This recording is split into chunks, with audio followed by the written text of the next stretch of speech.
Haleluya. Puji Tuhan, kembali lagi bersama We For God Channel. Terima kasih teman-teman sudah menunggu acara ini. Biarlah segala kemuliaan hanya bagi Tuhan Yesus.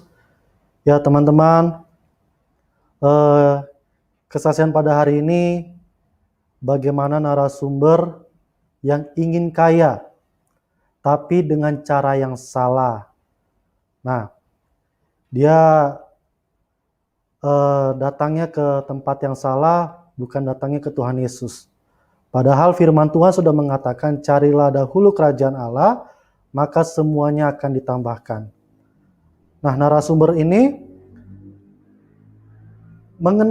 mendengar suara Tuhan secara audible.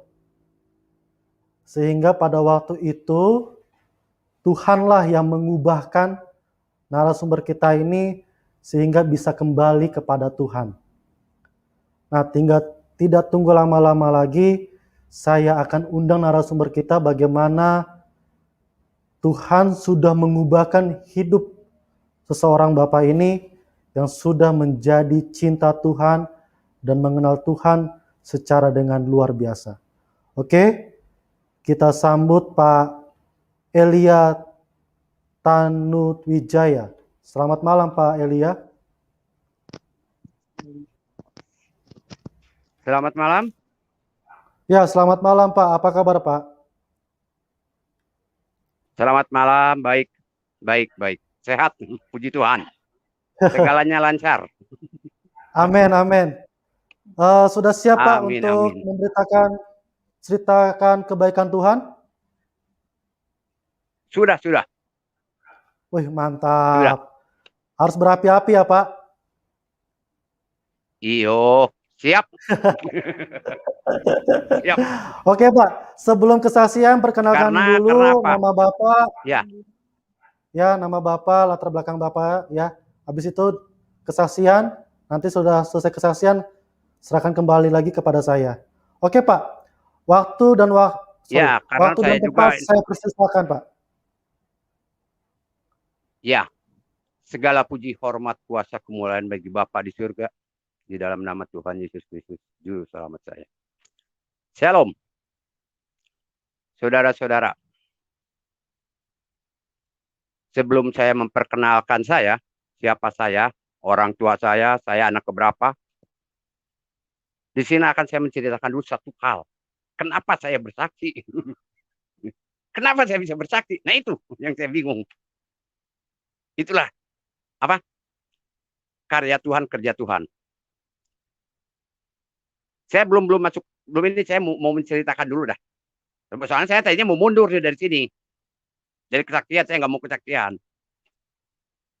Saya punya keinginan untuk bersaksi. Lalu saya bilang, Tuhan saya mau bersaksi. Bilang ke teman saya juga, saya pengen bersaksi di Pak Yusuf. Wah gaya, semangat deh. Semangatnya mah iya. Majunya mah kagak. Pak, shalom Pak. Ya. Pak, sebentar Pak. Pak, ya. Kesaksiannya santai aja, pelan-pelan saja, supaya kami bisa mendengarkannya dengan baik. Oh iya. Sekarang ya, santai aja, perkenalkan dulu ya. Ya, silakan Pak. Terlalu semangat kawan saya. Ya, silakan Pak. Nama saya Elia Tanutwijaya. Saya anak keempat dari 11 saudara. Kakak saya masih ada 3 dan ke bawah ada 6. Ayah saya seorang Cina, tapi ibu saya Jawa dari Kebumen. Ibu saya juga tadinya Islam, ikut ke bapak saya agamanya. Tapi kalau dulu agama bapaknya, seingat saya nih ya masih kecil, belum Kristen. Dia masih Konghucu. Soalnya saya masih umur kira-kira 4 tahun, saya pernah ngelihat di dinding ada apel, ada foto gitu, ada hiyo. Lalu setelah saya masuk kelas 1, saya tidak tahu ayah saya itu masuk Kristennya kapan. Dan setelah kelas 1, yang saya tahu saya diajarin mesti ke gereja. Dan akhirnya ibu saya juga masuk ke gereja. Jadi ikut ke gereja semua jadi Kristen. jadi orang Kristen. Pekerjaan ayah saya, dia memasukkan barang-barang, istilahnya alat-alat sepeda, ke toko-toko. Ya, jadi beli barang, masukin lagi, beli barang, masukin lagi. Sejak kecil, ayah saya mengajarkan saya untuk hidup di dalam Tuhan. Untuk setia kepada Tuhan. Sejak kecil, saya bersama kakak saya dan adik saya yang satu, waktu itu adik saya belum pada ada, mesti sekolah minggu. Kalau minggu itu mesti ke gereja, sekolah minggu. Kalau tidak sekolah minggu, habis diomelin. Terus sekolah minggu. Pokoknya kegiatan gereja kita harus jalanin. Dan satu yang ayah saya ajarin ke anak-anaknya, ya,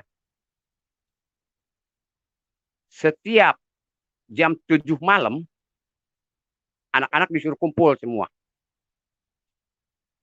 Anak-anak disuruh kumpul, lalu ayah saya pimpin pujian, baca firman, dan berdoa. Baru tidur. Setelah itu baru tidur. Dan besok pagi-paginya, jam 5 itu mesti udah bangun. Jam 5 saya olahraga, anak-anak disuruh olahraga. Jam 6 kumpul lagi untuk pujian. Ayah saya baca firman Tuhan, pimpin pujian, berdoa, baru kita melakukan aktivitas. Itulah kegiatan saya dari kecil, dari kelas 1 sampai sekitar kelas 5 lah. Dan di samping itu yang saya angkat topi sama bapak saya, ya, yang saya kagum, salut, mengajarkan anaknya sejak kecil berdoa. Mau makan harus berdoa, mau tidur harus berdoa, bangun tidur berdoa, mau pergi berdoa, sampai itu mendarah daging. Kalau tidak berdoa, habis diomelin. Awalnya kita mungkin takut diomelin, akhirnya kita berdoa. Setelah kita agak dewasa, kita baru mengerti. Jadi seperti kalau kita pergi nggak berdoa, oh ada yang hilang, ada yang ketinggalan, ada yang apa. Nah gitulah. Itulah karena orang tua saya yang tekun, yang rajin gitu, yang taat dan setia sama Tuhan. Akhirnya ngajarin ke saya itu ketat tentang Tuhan, tentang kehidupan. Nah, sampai saya kelas 5, mungkin masih kanak-kanak saya bisa ngikutin. Pas saya kelas 6 SD, nah dari kelas 1 sampai kelas 5 saya ikutin. Dengan orang tua karena anak-anak. Nah, kelas 6 SD, saya udah mulai nyari duit. Bisa nyari duit. Ya nyari duit juga itu belum nyari duit keluar. Saya itu nyari duit dulu ibu saya bikin roti. Saya disuruh nyari toko untuk yang bisa dititipin roti. Satu tempat saya dikasih 10 perak. Saya ingat. Saya suruh nyari 5 tempat. Sampai roti produksi ibu saya itu ada di sekitar Bandung. Di sekitar Bandung itu. Nah, uangnya itu, karena saya masih kecil tidak tahu arah tujuan, uang itu, hanya kita pakai habisin aja. Pertama ya, kita pakai makan, pakai apa, habis. Kebiasaan saya begitu. Nah, saya masuk di SMP, sekolah teknik DST dulu, bukan SMP, ST3 Pajajaran. Di situ kan laki-laki semua, nggak ada perempuan. Kebetulan laki-laki bader-bader lagi. Saya udah bisa nyari duit. Nah, karena saya ingin hidup royal, akhirnya saya ikut jualan apa yang ayah saya jual. Jadi saya juga ambil dari barang dari ayah saya, langsung saya tawar-tawarin ke toko-toko di Bandung. Nah, di situ saya bisa menghasilkan uang yang cukup banyak. Jadi saya nggak pegang lagi roti. Roti diserahin ke kakak saya. Kakak saya yang ngurusin roti. Saya megang usaha saya yang baru. Yaitu dagang nawarin barang semacam setang sepeda, eh, bantalan BMX, sadel BMX, pelek ke toko-toko. Keuntungan di situ lumayan. Waktu kelas 1 SMP tuh. Karena uang yang kita cukup, hanya di situ mulai saya hidup terpengaruh oleh anak-anak di sekolahan. Pertama kita nongkrong. Lalu di situ belajarlah yang namanya merokok. Nah, udah kita belajar merokok, lama-lama lari ke ganja. Itu kelas 1 akhir mau naik kelas 2 saya udah mulai ngisep-ngisep ganja. Di situ.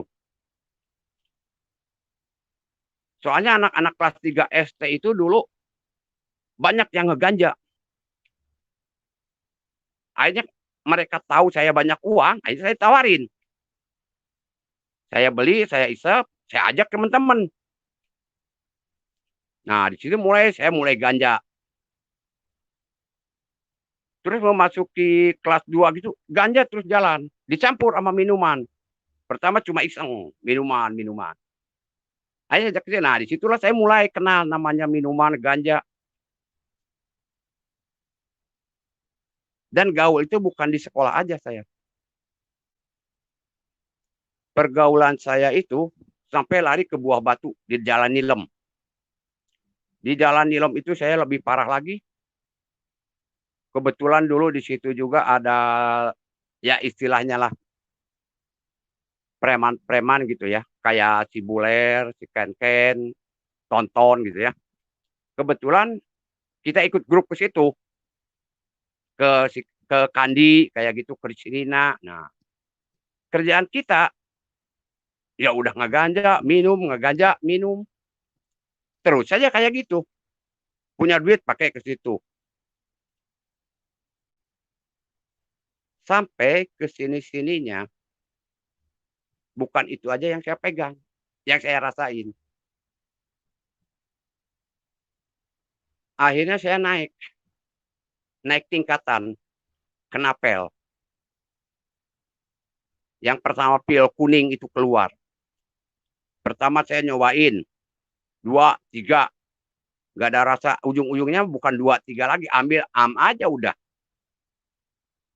Itu yang pemasok itu ada dulu, namanya si Nina. Kalau dia datang, Nin bawa barang, oh ada tuh di jok motor, tinggal dibuka jok motor, ambil aja. Sesuka-suka kita. Dan dia kalau bilang, wah barang habis tuh, gue minta duit. Nah kita kasih. Ya itu. Saya dapat duitnya yaitu dari jualan saya itu. Saya ngambil barang dari orang tua, dijual ke Bandung. Dijual di toko-toko di Bandung. Dah bahkan bukan untuk di Bandung aja. Saya sampai ke Cianjur, Bogor, Tasik, sampai ke Ciamis. Sehingga keuntungan itu sama gede. Saya tambah tidak bisa mengendalikan apa artinya dunia, apa artinya duit. Yang saya tahu duit dipakai foya-foya, beli obat, beli ganja, beli pel, beli minuman. Cuma itu yang saya lakukan. Sampai satu waktu, saya pernah ngalamin di mana saya akan sampai mau mati. Karena pel udah tidak ada, pel kuning tidak ada, BK tidak ada, pil biru tidak ada. Saya pengen. Ganja ada, tapi pelnya nggak ada. Akhirnya saya coba napasin. Saya minum napasin 2. Saya tunggu nggak ada reaksi. Terus saya bilang sama anak-anak, wah jelek napasin 2. Saya bilang, coba tambah lagi 4. Saya minum napasin sampai 6. Kurang lebih ada 10 menit, terasa badan saya lemes. Ya kayak apa itu? Gak bisa berdiri saya. jantung aja, buk, buk, buk, buk, buk. Waduh, langsung saya nggak sadar. Akhirnya saya dibopong, nggak tahu siapa yang bopong saya ke rumah teman saya, ditidurin.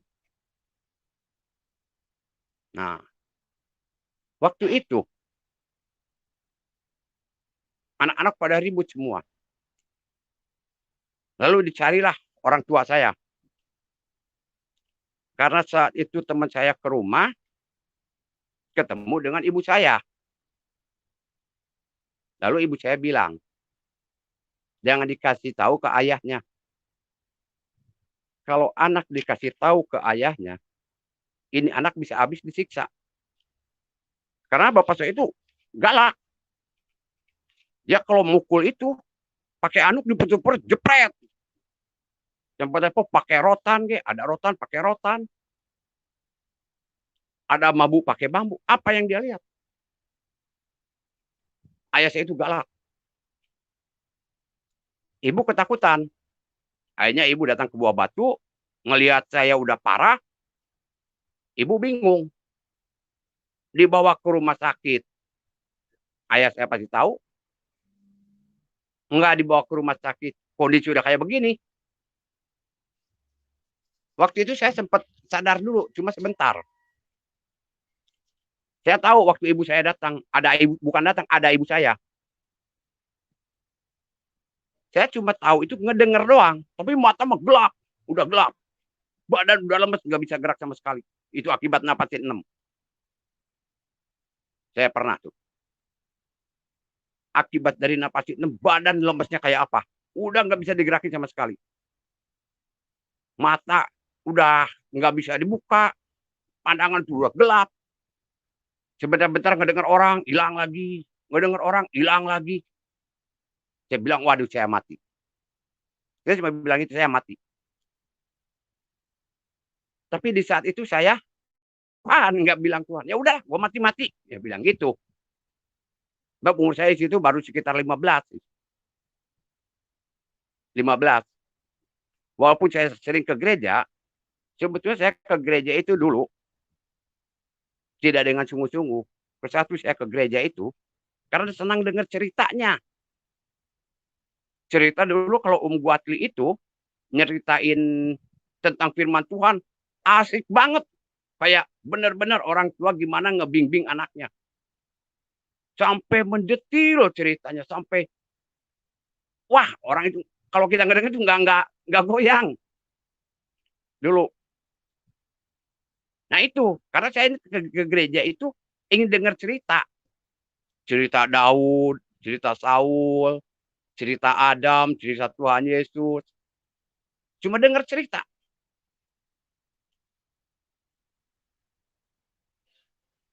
Nah setelah saya sakit itu saya nggak inget Tuhan,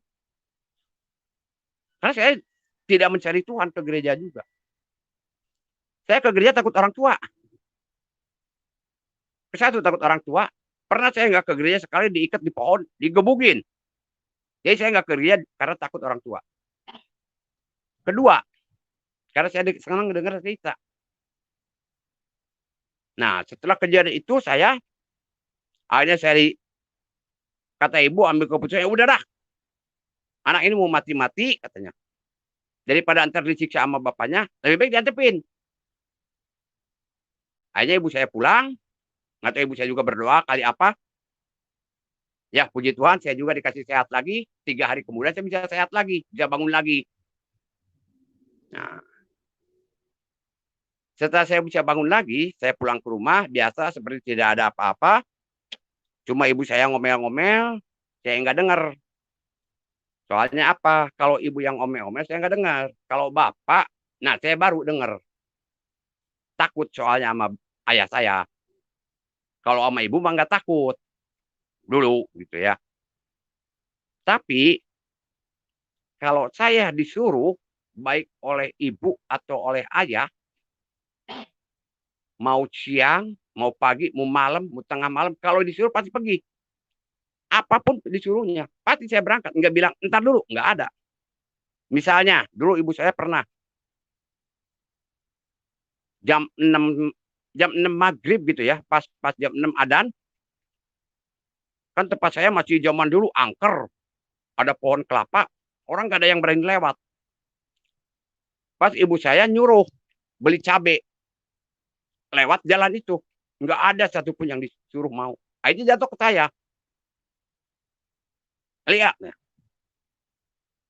beli cabai, hati takut, tapi nggak bisa nolak. Saya ambil, wah lari kayak apa. Nah itu saya, sampai udah tua kayak begitu saya, sampai ayah saya, ibu saya mau meninggal apapun, sampai udah mau meninggal juga, saya kalau disuruh nggak pernah nolak. Nah, singkat ceritanya, lagi dilanjut lagi ya. Udah saya sadar, saya balik lagi ke Sasak Gantung, ke rumah. Saya melakukan lagi aktivitas seperti tidak terjadi apa-apa. Nah, akhirnya saya ke gereja pagi-pagi, masih ikut sonasul kelas remaja dulu. Masih ikut remaja. Tapi setelah sonasul remaja, sekolah minggu remaja, saya suka ikut kebaktian umum sama ibu saya. Sebab kan ke gereja jam 8 sampai jam 10 untuk anak-anak. Jam 10 sampai jam 12 untuk umum. Nah, saya nggak pulang. Saya ikut sama ibu saya ke gereja umum. Karena apa? Karena ibu saya, kebiasaan ibu saya, kalau pulang gereja, beli mie. Jadi saya pengen mie sebetulnya. Jadi tiap ke gereja, beli mie. Pulangnya pasti beli mie. Nah itu, jadi saya ke gereja juga bukan ke gereja sungguh-sungguh ya. Walaupun orang tua saya nih, orang tua saya itu orang tua hebat. Umur 70 tahun aja masih bisa puasa 40 hari 40 malam. Orang tua saya hebat bener saya. Saya salut orang tua saya. Sekarang dia ada di sorga. Saya sendiri yang bawa dia ke sorga. Karena Tuhan yang ngasih tahu ke saya. Yang tadi saya ceritain itu. Kenapa saya ada di sorga ayah saya. Ya. Nah, setelah dari situ, saya rajin ke gereja ibadah umum juga. Akhirnya firman masuk. Masuk kiri, keluar kanan. Masuk kiri, keluar kanan. Tapi saya juga bersyukur sama Tuhan. Saya bisa mengenal ke gereja, bisa mengenal sekolah minggu, bisa mengenal kebaktian umum. Saya sangat bersyukur sama Tuhan. Walaupun saya tidak sungguh-sungguh, tapi apa yang telah saya dengar itulah yang menyelamatkan hidup saya. Walaupun dulu saya tidak sungguh-sungguh, cuma tahu 1 ayat, 2 ayat, 3 ayat, cuma tahu cerita ini, tapi saya bersyukur sama Tuhan. Tuhan itu punya rencana begitu baik, begitu indah, tidak terbaca oleh saya. Kagak sama kali terbaca oleh saya. Kalau dibilang itu orang gila, lebih dari gila hidup saya. Tapi Tuhan punya rencana yang begitu indah. Walaupun saya dibilang udah mau mati, udah mau apa? Udah mau mati aja nggak inget Tuhan. Saya mah mati inget aja dukun dulu. Nah, singkat ceritanya, sampailah saya kelas 3. Kelas 3 SMP. Di kelas 3 SMP karena saya di rumah kurang bebas hidup, ya. Jadi peraturan di rumah itu kalau jam 7 udah pulang. Jam 8, jam 9 udah mesti tidur. Jam 6 mesti bangun. Mau dari yang gede sampai yang paling kecil. Pokoknya jam 7 udah di absen. Makanya saya malu sama temen. Kalau lagi main itu, nih ya, dia suka ngecengin saya, suka ngeledekin. Diledekin saya, makanya saya malu berontak di situ. Dia suka main kayak gini. Engkong, engkok, engwi, engyang, lan, masuk rumah, tidur. Aduh, itu udah jam 7. Suka disengin. Kalau kita gimana apa? Waduh, jadi kesel juga saya. Sama teman-teman saya. Karena itulah orang tua saya. Mungkin saya tidak mengerti dulu. Itulah karena orang tua terlalu sayang sama saya. Akhirnya orang tua saya melakukan kayak begitu. Tapi sebagai saya anak muda yang saat itu sekitar umur saya 6, 9 sama 6, sama 7, 16 tahun lah. Berontak. Saya lari dari rumah. Saya lari dari rumah, nggak pulang-pulang ke rumah, lari ke teman saya ke Buah Batu. Tadinya pemikiran saya mau diem di Buah Batu, mau numpang di temen. Jadi mau hidup, numpang hidup. Ya mungkin sehari 2 hari saya diterima, seminggu saya diterima. Karena saya nggak pulang-pulang, duit saya juga udah habis, aja yang punya rumah teman saya juga nggak terima, menjadi beban bagi keluarga mereka. Akhirnya saya pindah ke teman yang ini, pindah ke teman yang satu lagi. Akhirnya semua teman saya menolak. Nah, disitulah saya mulai bingung. Ujungnya saya lari. Hiduplah di jalanan. Saya lari ke Braga. Ke Jalan Braga ujung antara Braga sama dekat taksi 488 itu Piade. Di rel, dekat rel di situ. Saya nongkrong di situ. Saya coba gaul-gaul sama mereka mengandalkan keberanian. Itu pun minum masih jalan terus. Saya masih jalan terus. Saya juga lupa nih. Ada yang kelewat nih. Kurang lebih waktu umur saya 15 lah. Saya pernah dirawat di Rumah Sakit Hasan Sadikin, Bandung. Karena paru-paru saya kena. Karena saya terlalu banyak ngeganja, akhirnya paru-paru saya kena. Saya muntah darah. Waktu di kamar mandi saya jongkok, itu darah saya giniin pakai gayung. Waduh, ada setengah gayung lebih. Ketahuan namanya saya. Langsung saya dibawa, nggak bisa berdiri, pingsan. Akhirnya saya dirawat 2 minggu. Gitu. Itu pernah saya sampai paru-paru saya kena. Waktu itu yang ngobatin saya itu dokter Kadar. Dia ahli saraf. Akhirnya saya mesti katanya dioperasi apalah, nggak tahu itu. Sama dia saya ngikutin aja dulu itu penyakit baru katanya, ini itu katanya. Tapi setelah saya ketemu Otekyong, dokter, dia bilang ini bukan, nggak usah dioperasi, ini makan obat 6 bulan, kata dia. Tapi kamu udah terlalu dioperasi, ya jalanin aja dah. Tapi obat saya ini makan, pasti kamu sembuh. Nah udah ada. Nah saya balik lagi ke cerita saya, hidup di jalanan. Karena saya nggak bisa makan, nggak bisa buat numpang hidup, akhirnya kekerasan lah yang jadi. Mulailah saya di situ bergaul yang namanya dibilang mah Jagger lah, preman-preman kahot. Dulu saya kenal itu si Simon, orang yang paling ditakuti. Dia itu bawaan paling celurit dia.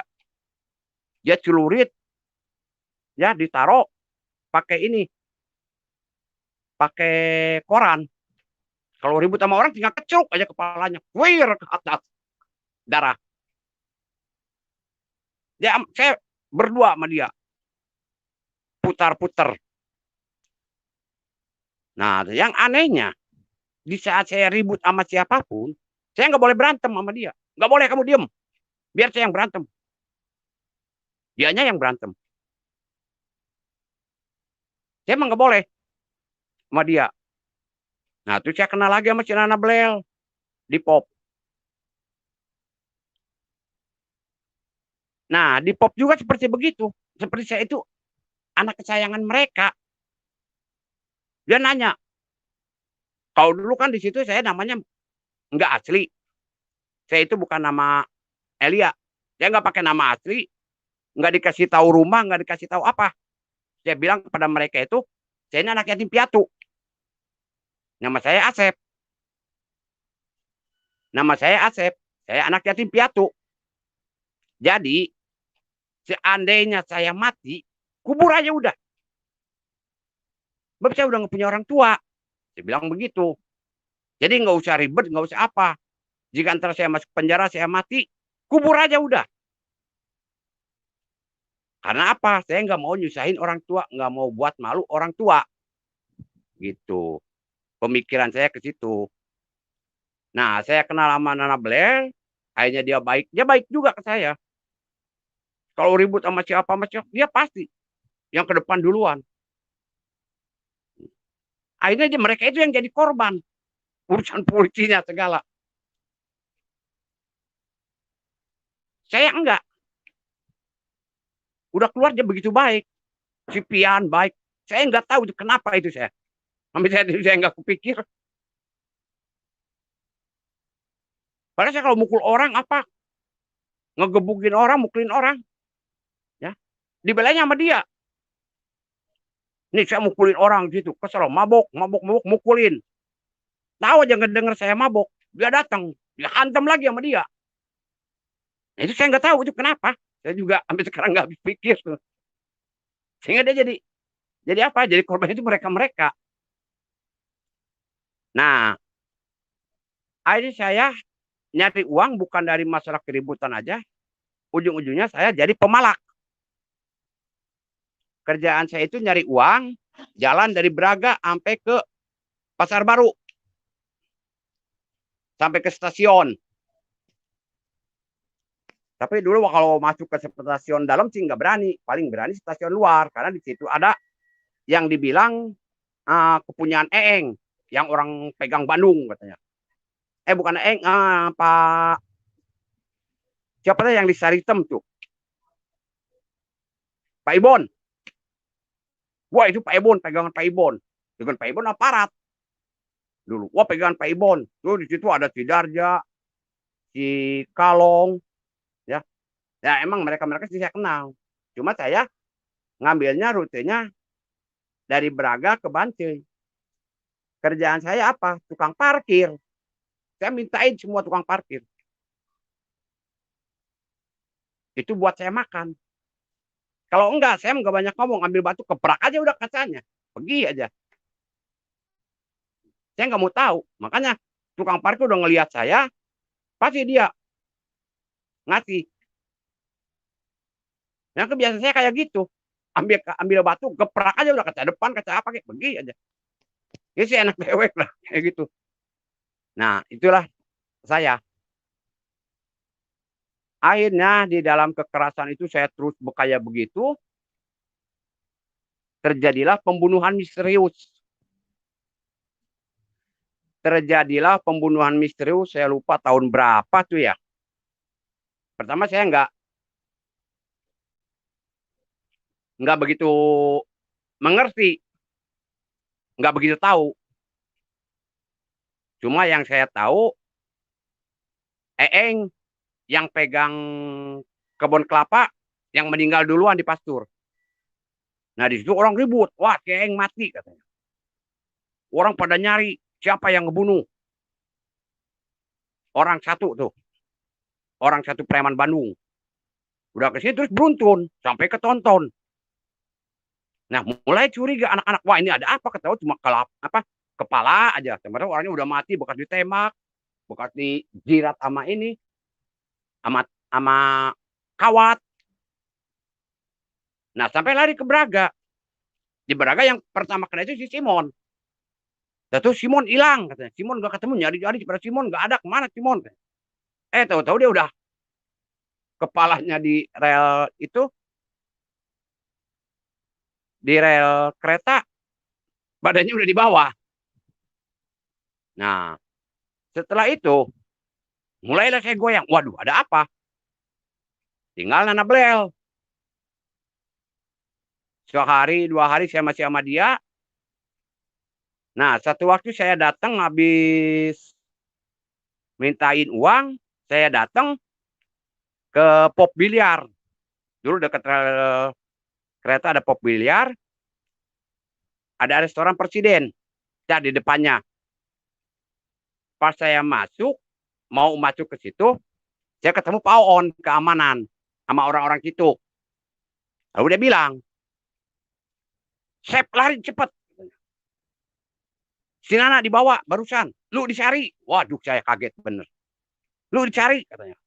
Si Nana dibawa. Ayo saya lari. Saya lari bingung kemana saya lari nih. Akhirnya saya lari ngumpet-ngumpet ke ini, ke Sukajadi. Saya bilang sama kakak saya kontak ke kakak saya.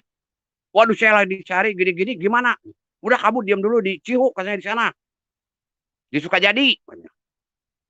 Akhirnya kakak saya ngobrol-ngobrol sama Cihunya dari kakak saya ya.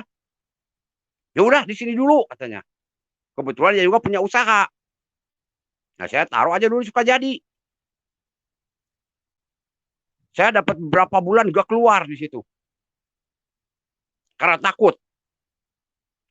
Sampai saya nunggu itu apa pembunuhan misterius itu Petrus reda. Saya ngumpet.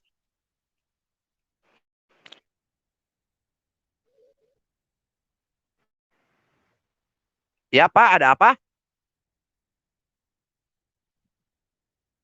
Halo? Iya, iya, nggak ada apa-apa, Pak. Oh, tadi soalnya ada telepon dari Pak Yusuf. Oh, nggak ada, Pak, nggak ada. Terus aja, Nah, Pak. udah gitu, saya diam di situ.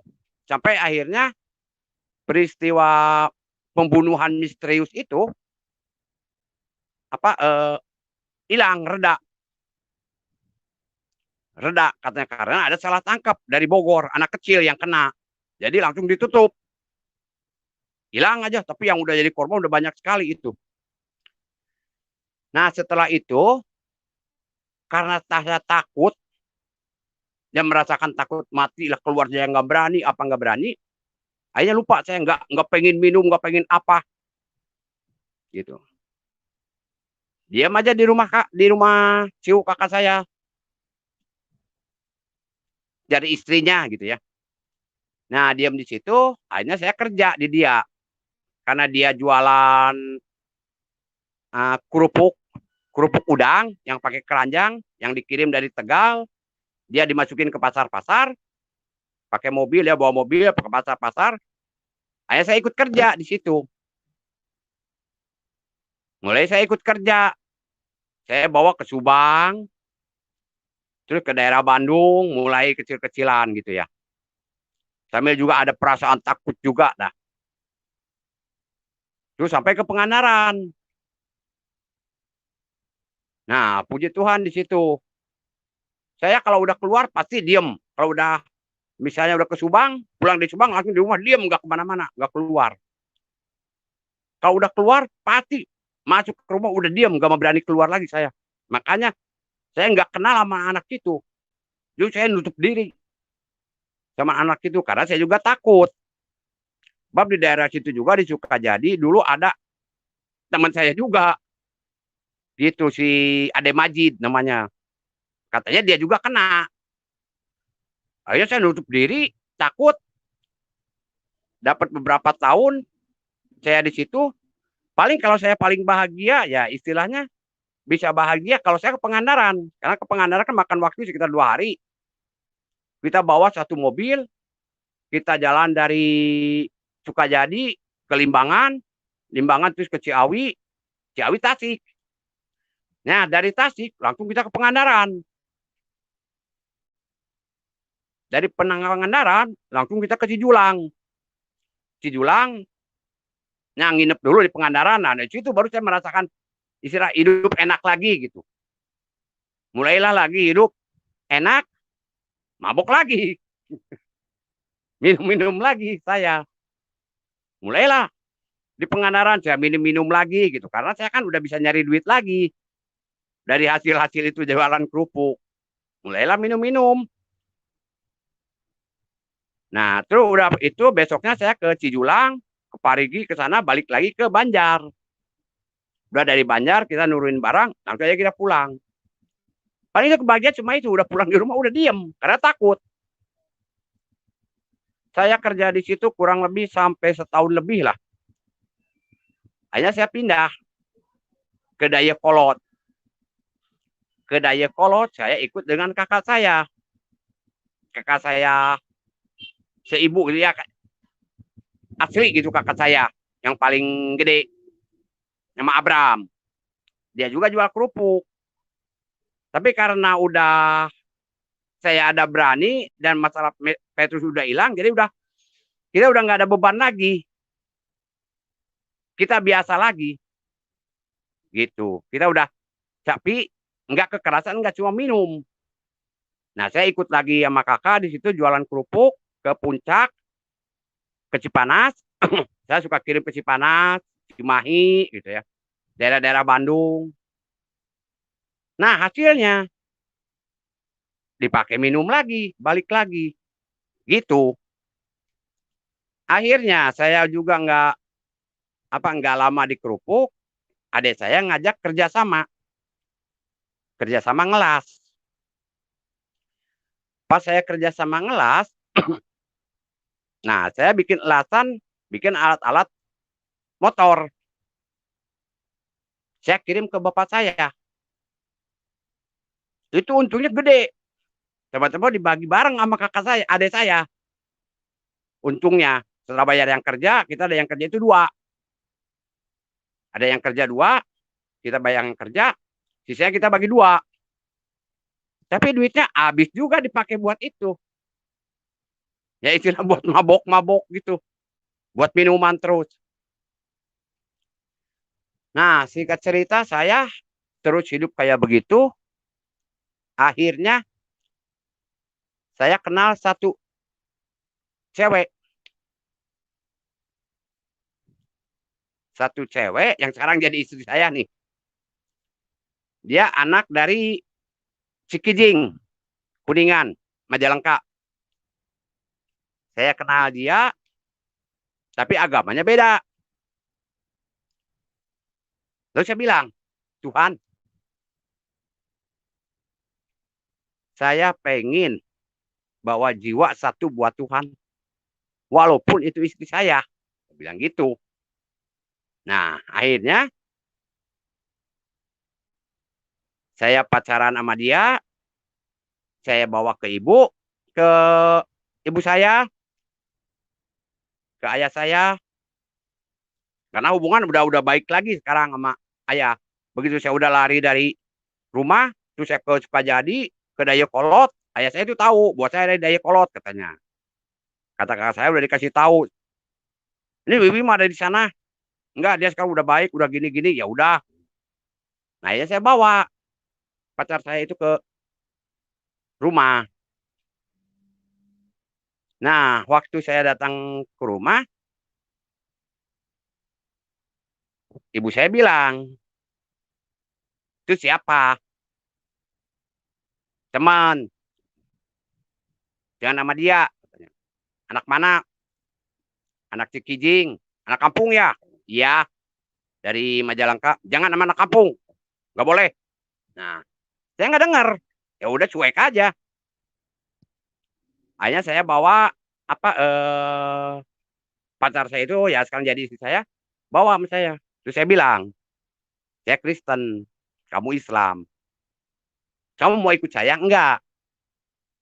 Terus dia bilang, kalau kamu mau sungguh-sungguh, saya mau ikut. Tapi kalau kamu enggak sungguh-sungguh, saya enggak mau ikut. Kamu mau sungguh-sungguh jadi suami saya yang benar, saya mau ikut katanya. Tapi kalau kamu enggak, saya enggak mau. Ya udah, saya bilang saya mau sungguh-sungguh sama dia. Akhirnya saya bawa dia ke gereja. Ya dia ke gereja. Waktu saya bawa ke gereja, ibu saya mah berontak. Tetap aja nggak setuju. Tapi bapak saya setuju. Makanya anaknya rajin ke gereja. Sebab kalau bapak saya mah lihat rohani, kalau ibu saya mah lihat materi. Nah itu yang beratnya orang. Aduh, ribet kalau udah kayak gitu. Puyeng. Bapak saya setuju. Setuju aja katanya. Pak, tadinya dia dari Islam gini. Ya udah kalau dia mau ikut jadi anak Tuhan, jangan sungguh-sungguh silakan. Papa cuma ngasih tahu mesti sungguh-sungguh. Iya, katanya dia mau sungguh-sungguh. Sampai sekarang dia sungguh-sungguh puji Tuhan, udah saya bawa bener-bener dalam Tuhan. Nah, ibu saya nggak setuju. Akhirnya saya merit. Karena merit masuk ke Kristen, kita bingung. Bingung yang di kampung saya. Di kampung saya itu nggak ada orang Kristen. Malah merit aja hampir saya gagal tuh waktu itu. Nggak ada orang Kristen. Di sana mau yang pihak sana merit agama Islam. Akhirnya saya bilang sama pacar saya, gimana kamu tuh? Mau saya lepas atau gimana? Mau udahan lah, nggak apa-apa, saya bilang.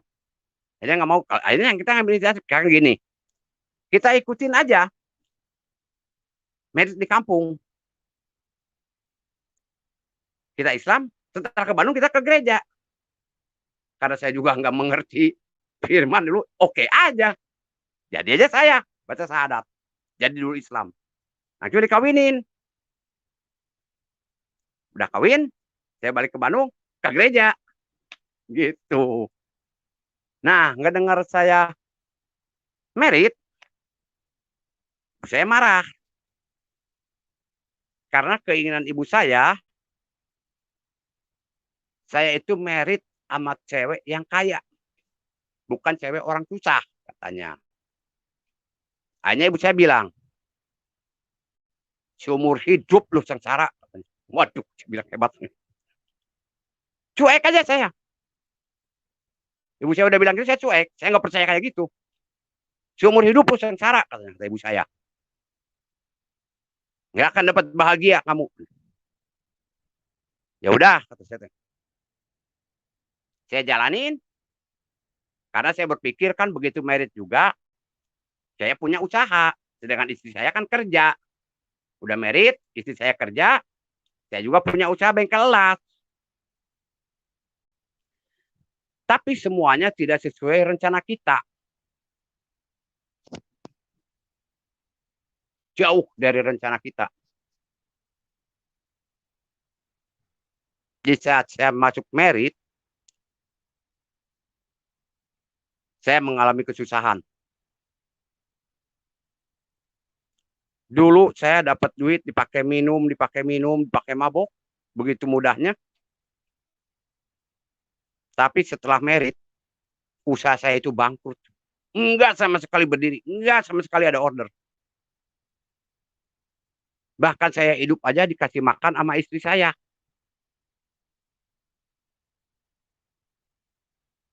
Akhirnya itu perusahaan bengkel saya tutup, saya jualin alatnya, saya kasih pesangon ke yang kerja. Saya bilang, saya nggak bisa ngasih gede-gede. Yang ada juga apa yang ada di sini, kamu jual. Itu buat bekal kamu. Cuma saya minta sedikit aja. Serelanya kamu. Karena apa? Saya aja udah nggak bisa kasih gaji dia. Hanya dia terima, dijualin alat-alat lah segala. Ya udah, udahan aja. Pas udahan, istri saya masih kerja.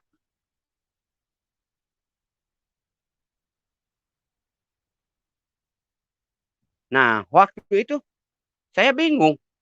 Kok kenapa?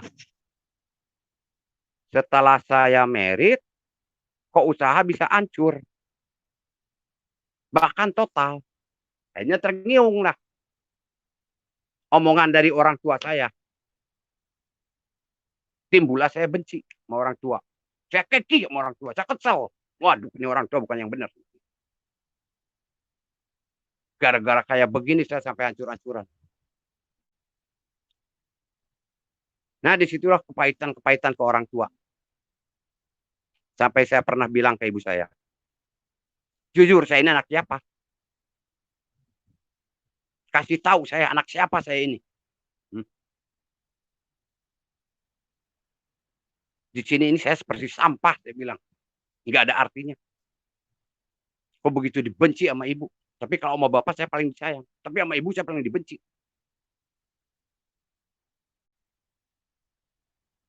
Saya bilang sama ibu. Pokoknya hidup saya itu jadi tambah acak-acakan. Udah sama tukang mabok, sekarang nemu kayak gini susah. Malah maboknya yang kenceng. Nambah lagi akhirnya mabok aja. Udah mabok. Pusing-pusing. Judi larinya. Nah, udah saya mabok, judi. Saya belum kenal dukun itu. Akhirnya kurang lebih saya merit beberapa bulan. Saya ditawarin kerja sama adik saya. Kamu mau nggak kerja? Katanya. Di mana? Di teman saya. Namanya Ko Yakob. PT Dialog. Katanya. Mau? Saya bilang. Tapi saya sekolah aja nggak lulus dulu. Cuma sampai SMP. Nggak apa-apa katanya. Dia itu mah teman. Akhirnya saya datang ke Jalan Salendro. Salendro nomor 27A. Datang aja saya ke sana. Saya ketemu Ko Yakob. Terus saya bilang, Ko Yakob, saya kakaknya Lea. Mau kerja. Nah, terus Ko Yakob itu kebetulan masih usahanya masih di rumah. Dia belum punya pabrik. Belum punya pabrik dia. Masih di rumah. Nah, akhirnya kata dia, ya boleh. Saya diterima. Saya bilang saya nggak punya ijazah, KTP aja katanya. Saya lihatin ya KTP. Oh iya katanya.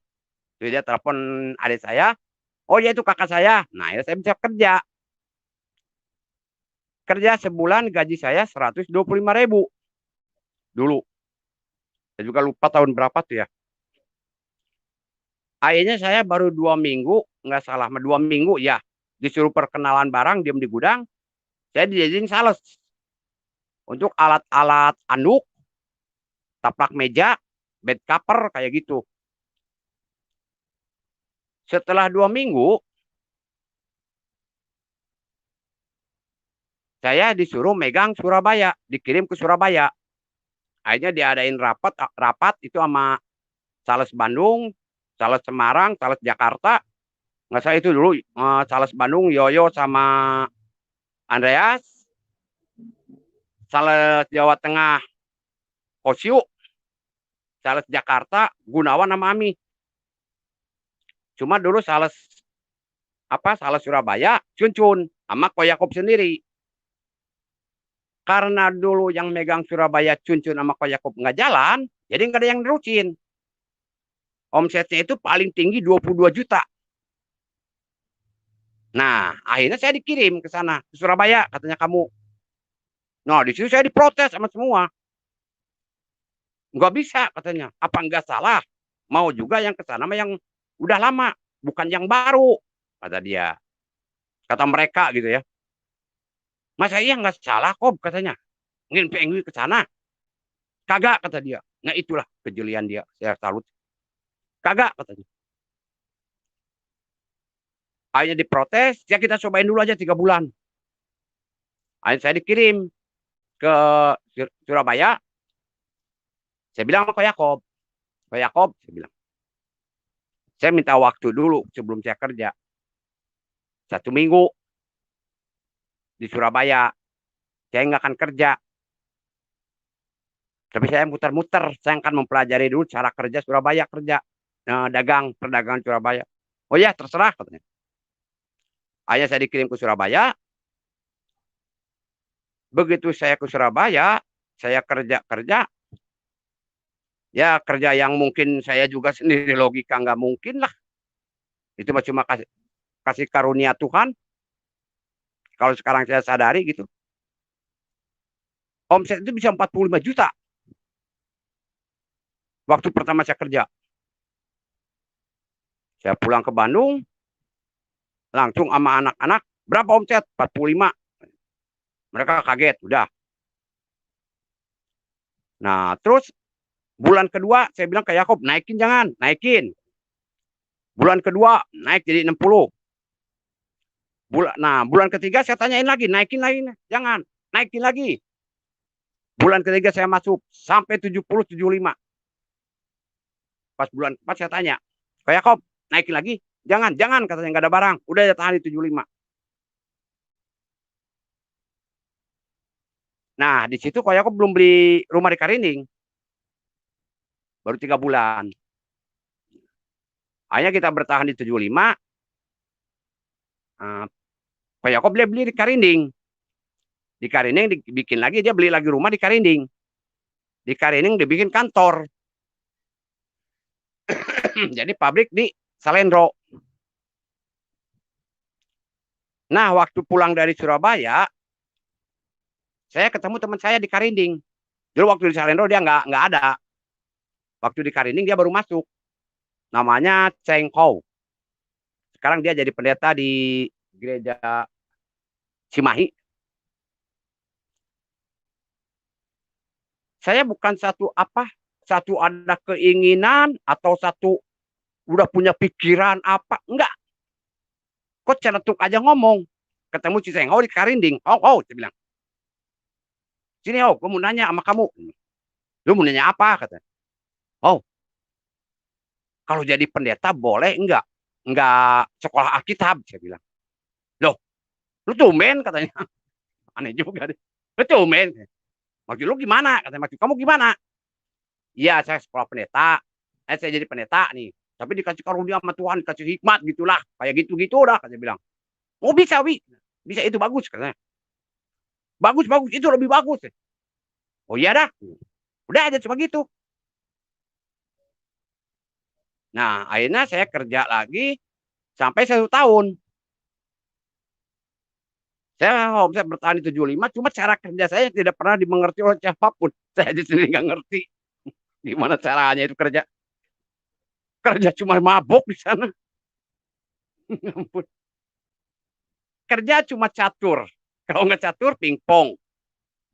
Baca buku Wiro Sableng. Ada waktu senggang minum sama anak-anak depan. Minum minuman keras. Mabok kayak sama anak depan. Pas Ko Yakob ke sana, datang ke ke Kalibokor, Pucang Anom, saya lagi tidur, masih tidur jam 12, jam 1. Tapi omset bisa melonjak.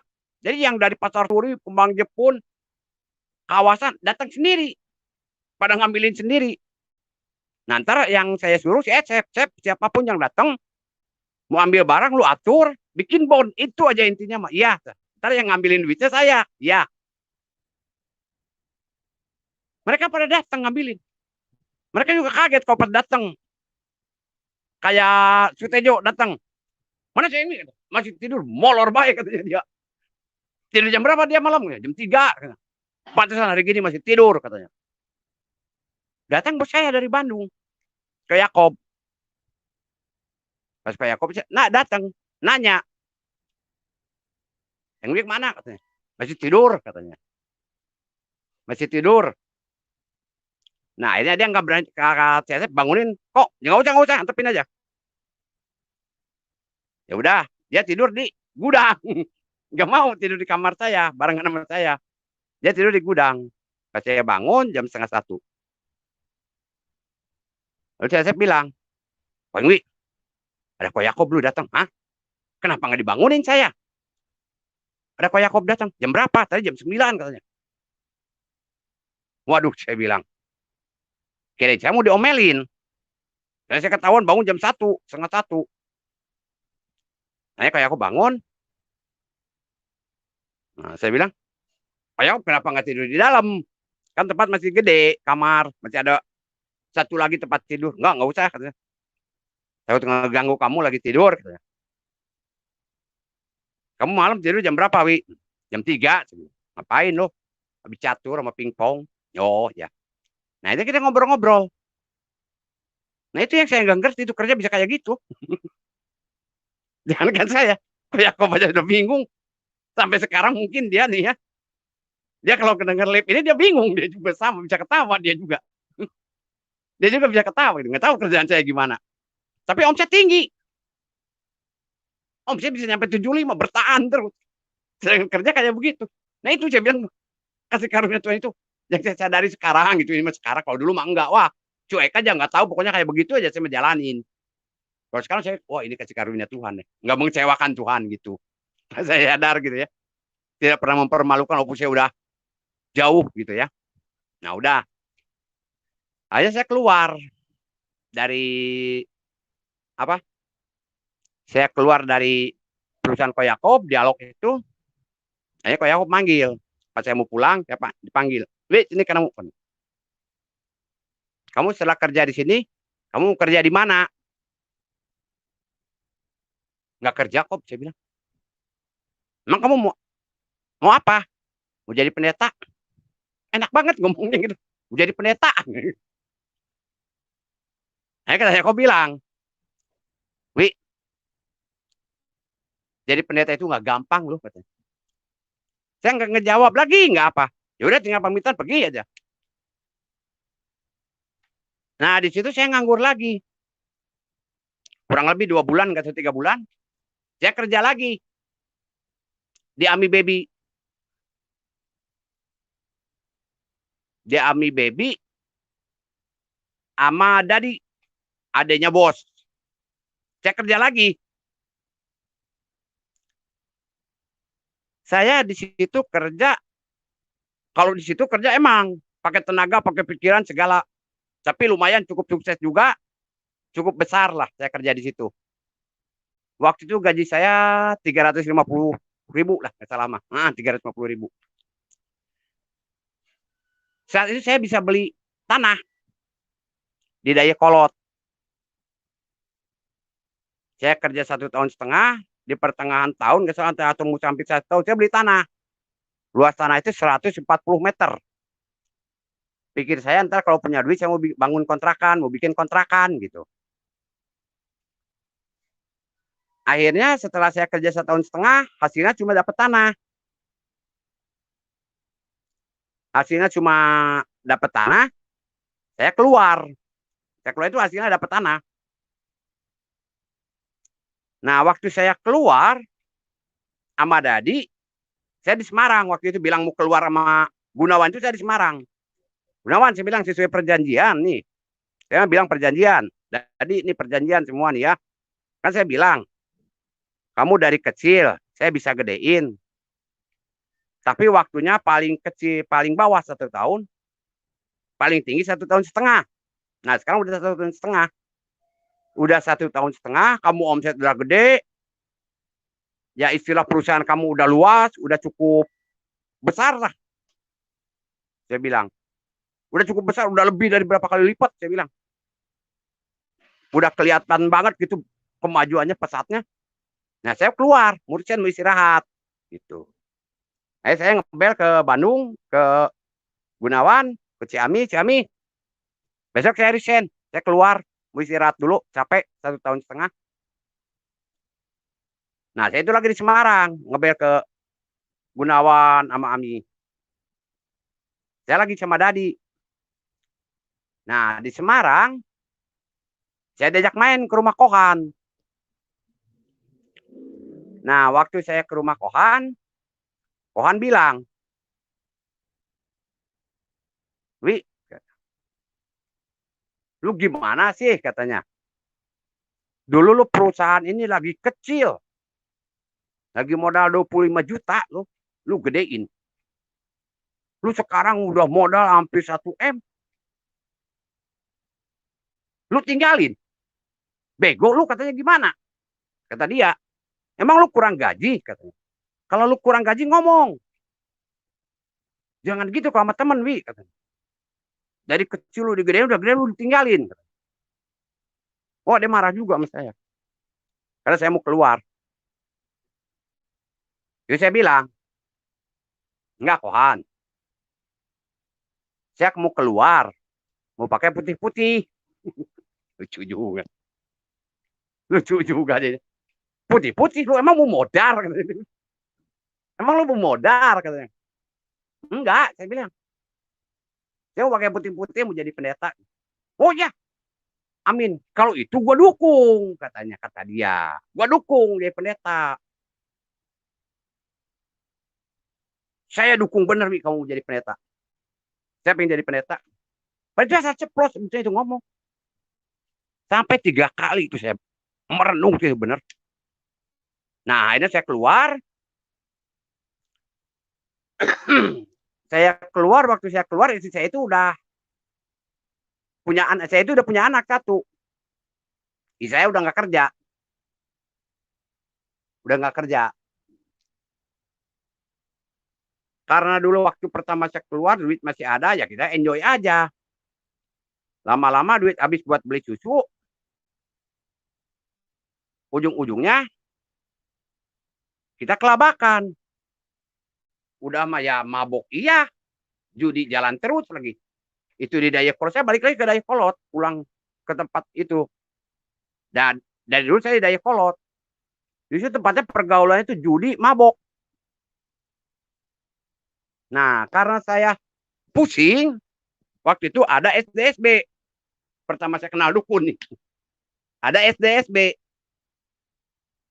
Waktu zaman Pak Harto gitu, SDSB katanya.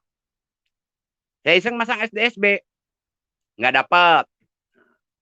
Akhirnya saya diajakin sama temen. Nyari nomor yuk. Ayo.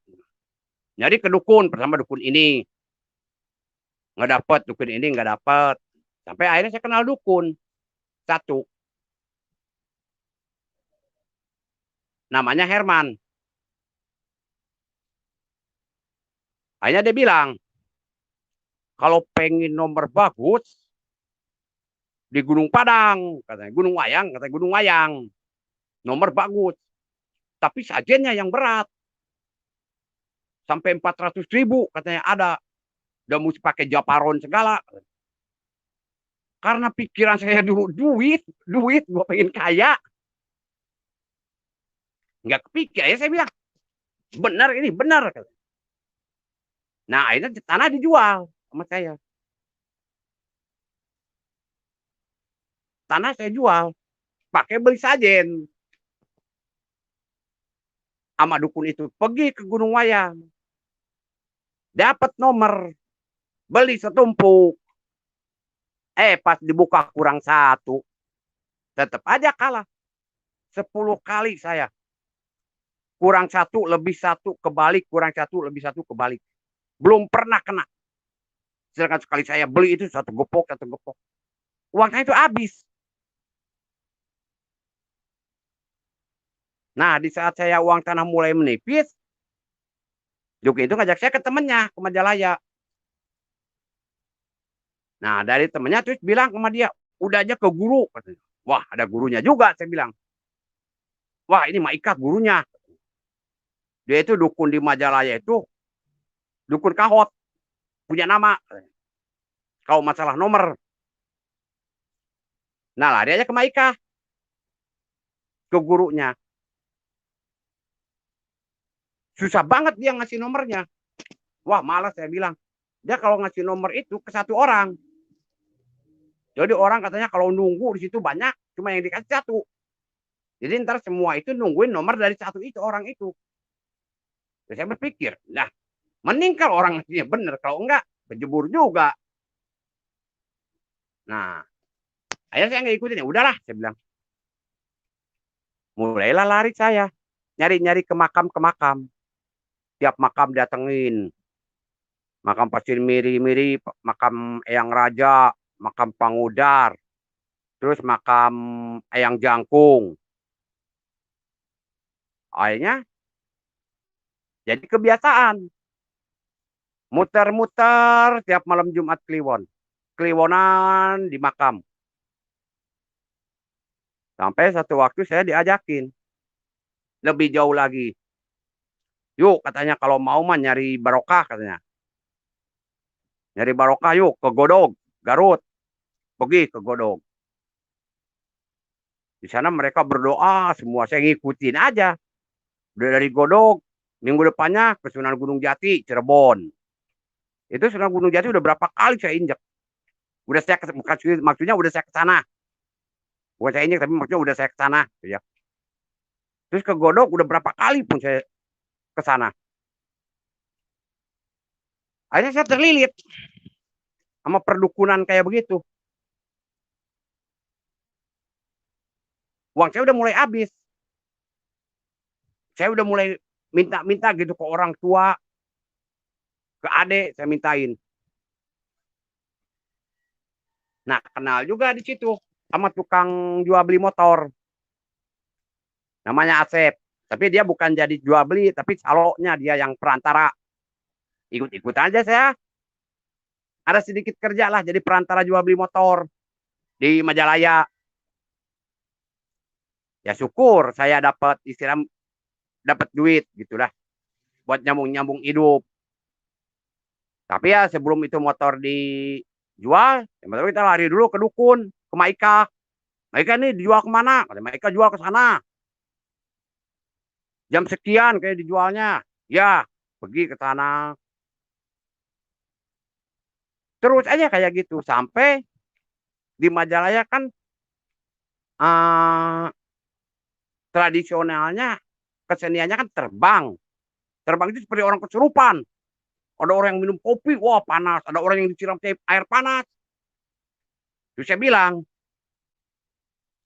sama Walebe di situ ya emang dukun-dukun juga gitu ya. Saya di situ kan ada Aki Mamat, Walebe, si Adang, Herman, ada 4 dukun. Saya satu sama si Asep, jadi 6 orang. Saya bilang, Dang, karena kita udah terlalu sering ketemu, jadi kita nggak manggil bapak lagi. Dang, saya pengen kesurupan. Oh, mau dia digini. Enggak juga. Wah, diburak. Enggak juga. Saya pengen kayak mereka, pengen disiram air panas. Gimana nih? Pengen kesurupan. Dia masih Aki, enggak. Lu mau Walebe, enggak katanya. Walebe bilang, dia mah nggak bisa karena di belakang ada yang nungguin dia katanya. Ada yang jaga dia di belakang katanya. Nggak bisa katanya dia mah. Orang sakti katanya dia tuh yang jaga di belakang dia. Saya ngelihat orangnya di belakang katanya. Terus saya bilang, siapa ada? Kamu nggak akan ngelihat katanya. Kamu nggak bisa. Nggak bisa sama sekali saya dikasih sampai apa. Nggak bisa masuk. Nah, akhirnya udah dari situ, saya sempat kena sakit. Mungkin teguran Tuhan ya, cuma saya nggak peka. Sebenarnya saya jadi pendeta, malah saya jadi gila dukun. Malah lari ke dukun, punya pendeta. Udah 3 kali bilang mau jadi pendeta. Lepasnya malah ke dukun. Akhirnya saya sakit. Sakit saya itu udah parah banget. Saya tidur di satu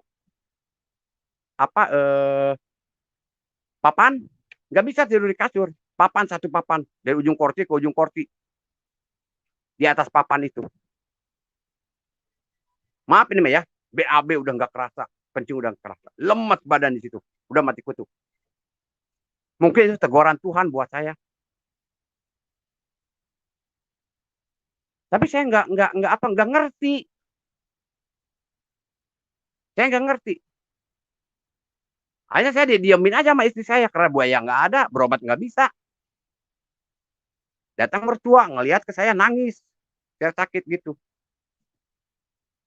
Udah nggak bisa apa-apa saya. Kurang lebih hampir sebulan lah saya seperti itu. Dia diemin, akhirnya saya sembuh sendiri. Bisa sembuh sendiri lagi. Nah, setelah sembuh sendiri lagi, rajin lagi ke dukun. Ya gaul ke Majalaya lagi, tadinya maksudnya mau ya ikut nebeng jual beli motor gitulah, ikut kerja. Ya akhirnya bergaul sama dukun-dukun juga. Sampai satu waktu ada dukun yang ngajakin ke saya, si Herman. Wi, katanya, mending ke Gunung Kawi sekalian. Kita nyari yang gede sekalian. Jangan yang tanggung-tanggung kayak gitu. Kita di sini aja nggak kena. Udah pada habis ke Gunung Kawi. Jadilah, katanya. Gunung Kawi di mana? Di Malang ke belah sini, katanya. Ayo, bilang. Ntar saya cari duit. Saya nyari duit ke orang tua. Alasan ini itu akhirnya saya dapat ongkos. Terus saya dapat ongkos cukup gede juga dari orang tua. Nggak salah saya buat bilang apa ya, kontrak rumah atau apa lah. Pakai ke Gunung Kawi. Di Gunung Kawi saya ketemu kuncen naik ke atas. Udah di atas saya ketemu kuncen. Akhirnya kuncen beli ini, beli itu, beli ini, beli itu, beli. Terus dia bilang, Pak, kalau pengen cepet, di sini mesti motong. Maksudnya, dia bilang, motong di sini, motong ikan, atau motong kambing, kata dia. Wah, saya bingung, saya tanyain, saya man, apa maksudnya motong? Nggak tahu, katanya. Iya, kalau Bapak pengen, katanya pengen cepat-cepat kaya, pengen cepat ada duit, ya cepat jadi orang sukses lah. Mesti mau motong, udah aja motong ikan. Kalau nggak motong kambing. Wah, saya agak curiga, saya tanya dia nggak ngejawab, motong apa itu apa, nggak jawab. Udah mending motong itu aja Pak, cepet. Wah, saya bingung. Saya ingat ke anak saya. Aduh, saya bilang nggak jadi lah. Nggak mau saya motong, saya nggak ada duit, nggak ada modal. Ini udah ada saja, tinggal motong Pak. Nggak mau, saya bilang modalnya ntar buat beli kambing, beli ikannya nggak ada, saya nggak bisa pulang. Alasannya saya gitu. Sebenarnya modal itu nggak seberapa Pak, tinggal motong. Oh udah nggak, saya bilang. Saya udah curiga, wah ini jangan-jangan minta anak. Nah, kebetulan anak itu saya baru punya anak satu. Wah bahaya, saya bilang. Nah udah gitu akhirnya saya udah aja minta yang biasa. Dikasih aja saya yang biasa. Satu kantong kuning, satu kantong merah. Kantong kuning kalau nggak salah isinya menyan putih, gede. Kalau yang kantong merah, menyan ini, bukan menyan, apa air, bukan, kembang, kembang mawar merah sama putih. Gantung aja ini di depan rumah, katanya. Ntar juga rezeki datang. Nah, saya pulang dari Gunung Kawi, saya gantungin di rumah. Malu juga. Nggak tahu muka mau ditaruh di mana tuh. Digantungin sama saya di palang pintu, di atas pintu. Teman-teman ngeledekinnya udah kayak apa. Waduh, ampun diledekinnya. Malu mah iya, untungnya nggak ada, maju mah kagak. Akhirnya saya kesel tuh di situ.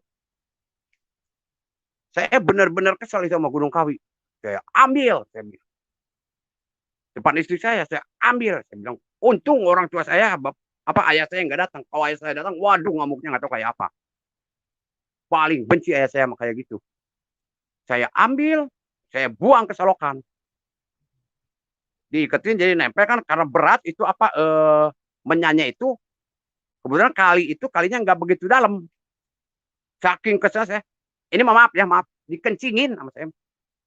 Saya bilang kurang ajar setan. Wah udah ocehan apa baju dia apa udah. Saking keselnya tuh. Udah malu udah apa. Nah akhirnya saya balik lagi ke dukun. Sebenarnya yang kurang ajar lagi dari dukun satu.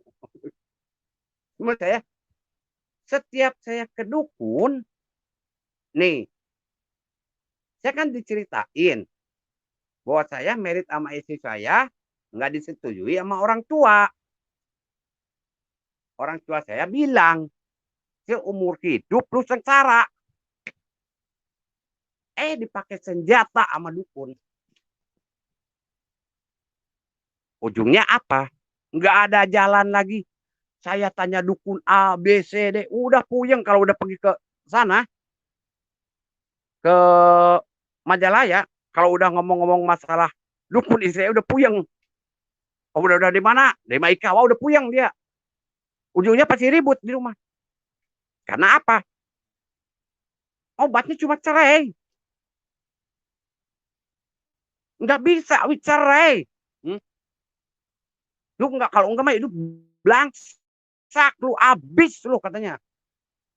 Nggak bisa cerai. Saya pikir-pikir berulang kali saya kalau cerai, kasihan anak saya. Gimana anaknya jadi pembantu? Saya pusing saya. Saya terus mempertahankan anak saya ini yang jadi masalah. Anak saya gimana anak saya supaya jangan susah.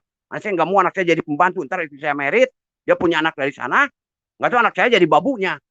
Itu pikiran saya. Kalau nggak ntar dibawa sama saya punya anak lagi, ntar isi saya yang baru, saya sama anak dia, anaknya jadi babu. Wah, saya nggak mau. Saya bilang. Makanya saya pertahanin merit karena anak. Berpuluh-puluh kali itu tiap jawabannya itu aja. Cerai-cerai, saya kesel.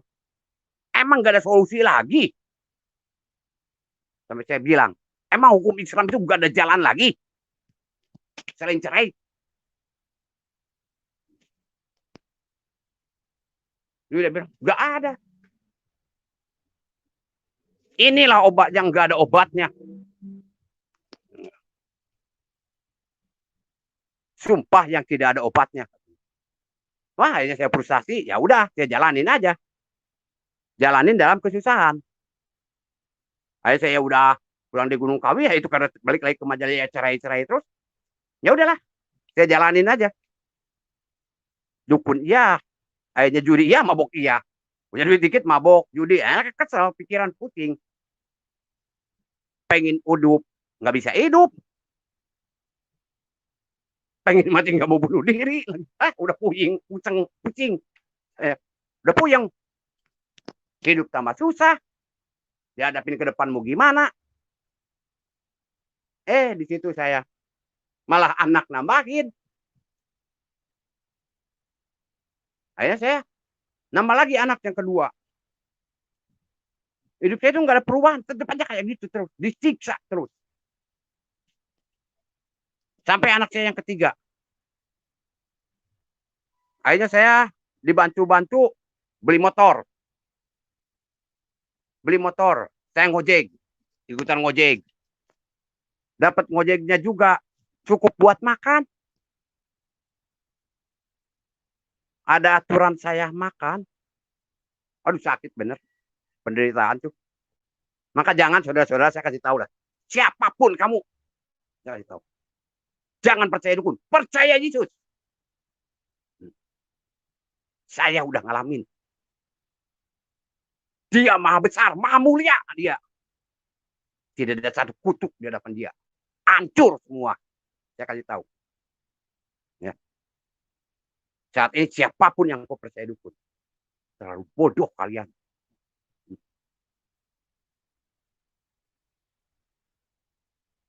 Akhirnya hidup saya itu menderita terus. Ya karena kita ceritanya dukun-dukun terus, udah Gunung Kawi udah. Akhirnya saya pindah ke Cikarang. Orang tua saya bilang, nih gimana proses saya pindah dari tadi yang tidak benar kepada yang benar. Tadinya geblek kepada yang benar. Nih, saya kasih tahu aja. Ya. Saya kasih tahu caranya gimana hidup di dalam Tuhan yang benar. Sehingga kamu bisa mendengar suara Tuhan. Jangan kita sebagai anak Kristen tidak bisa mendengar suara Tuhan.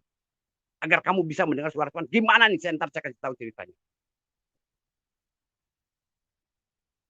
Akhirnya saya pindah ke Cikarang, disuruh orang tua saya. Ya. Saya bilang, Wi, kamu ke Cikarang, bantuin adik kamu. Kasihan hidupnya ditipu mulu, katanya. Dia punya kontrakan, maaf ya.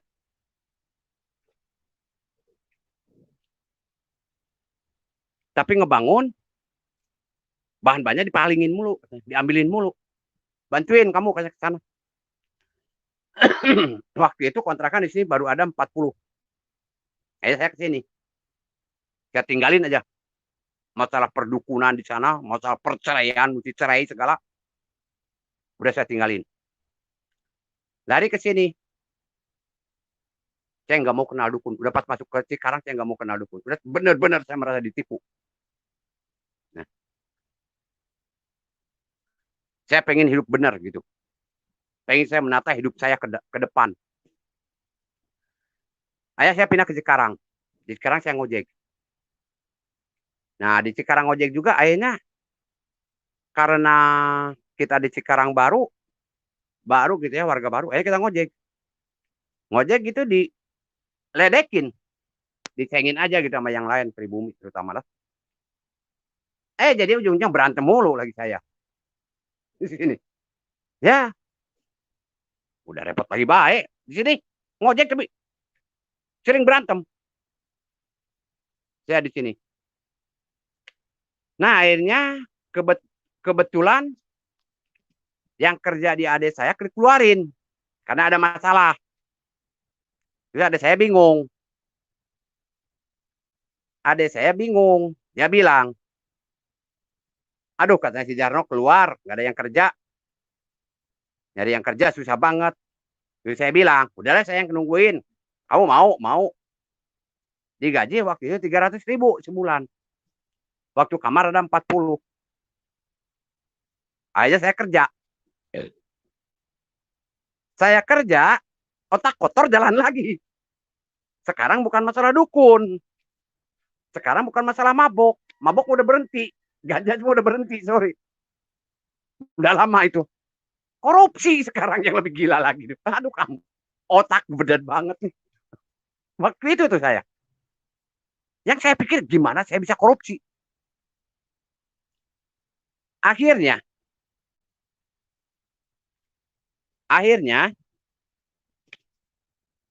kan 40 kamar. Kita korupsi tapi kalau kata saya, tapi sebetulnya di hadapan Tuhan itu tetap dosa, soalnya bukan punya saya. Menurut pendapat saya tidak merugikan adik saya. Jadi orang kontrak nih di satu kamar. Dia dulu bayar 300.000. Nah dia tiba-tiba pakai 10 hari keluar. Kan ada sisa 20 hari. Pas ada yang masuk saya kontrakin lagi. Itu yang 20 hari masuk saya. Maksudnya gitu. Korupsinya dari situ. Banyak itu yang keluar masuk. Nggak saya kasihin ke adik saya. Karena apa? Ada ini mah udah dibayar. Bukan hak adik saya. Tapi kalau kata Tuhan itu dosa. Kenapa?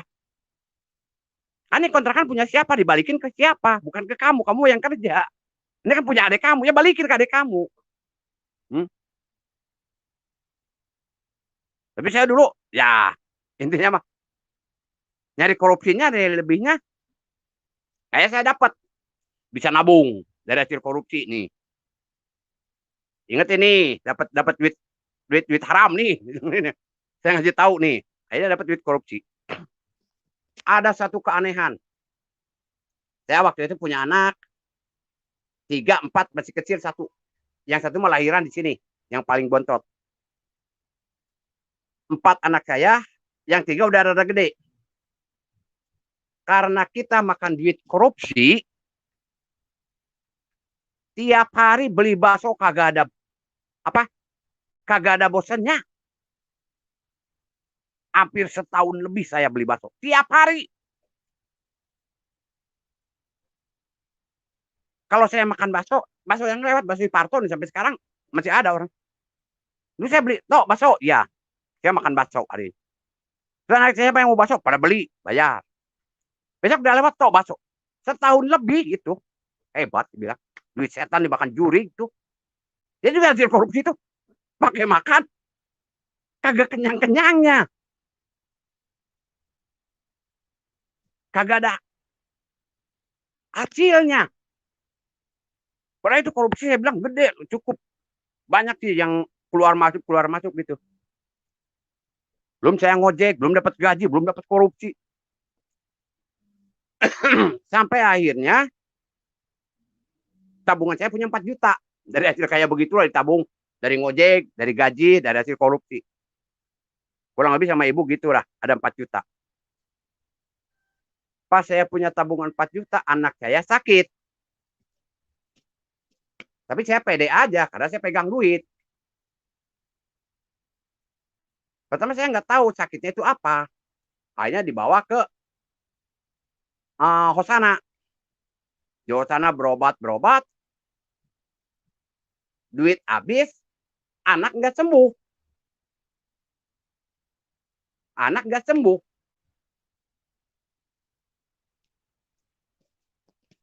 Bingung saya, anak malah tambah parah, penyakitnya nggak ketahuan. Mesti dibawa ke Cipto. Akhirnya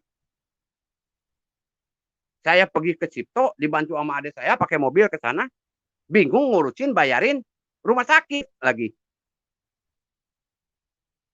Anak saya dirawat dulu di sana di Cipto, saya bingung nyari uang buat bayar rumah sakit karena uang yang 4 juta saya udah habis buat bayar di Hotana.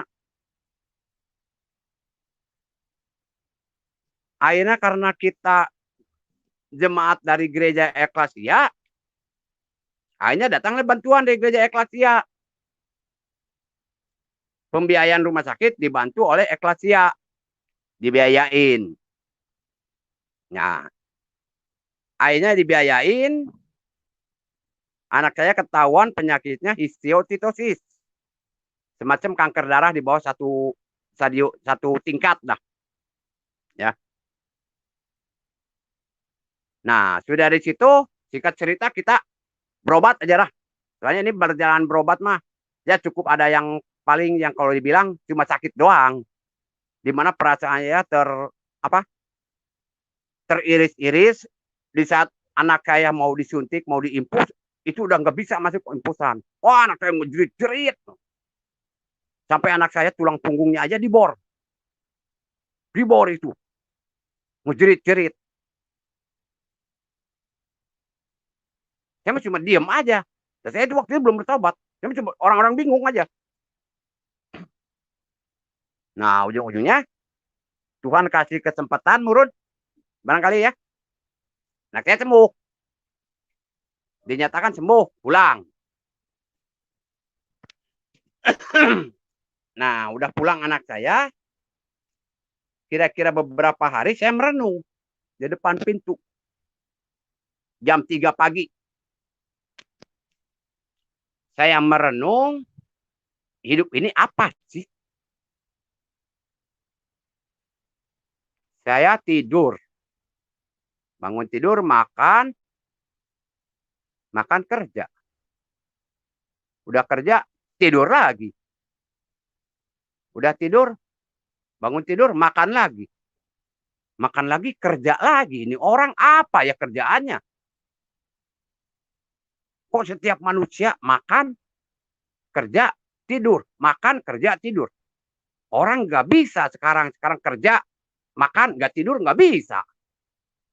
Sekarang orang kerja, terus tidur, nggak makan, nggak bisa. Wah, ini mesti jadi nyatu. Makan, kerja, tidur itu jadi satu. Buat apa Tuhan ciptain orang? Di situ lah mulainya saya. Pikir-pikir buat apa Tuhan ciptain manusia? Saya bayangin orang makan, terus kerja tidur. Ayah saya bilang sama Tuhan, Tuhan, mengapa kau ciptakan orang? Angkat semua orang, mati. Ambil saya juga Tuhan. Tuhan kerja.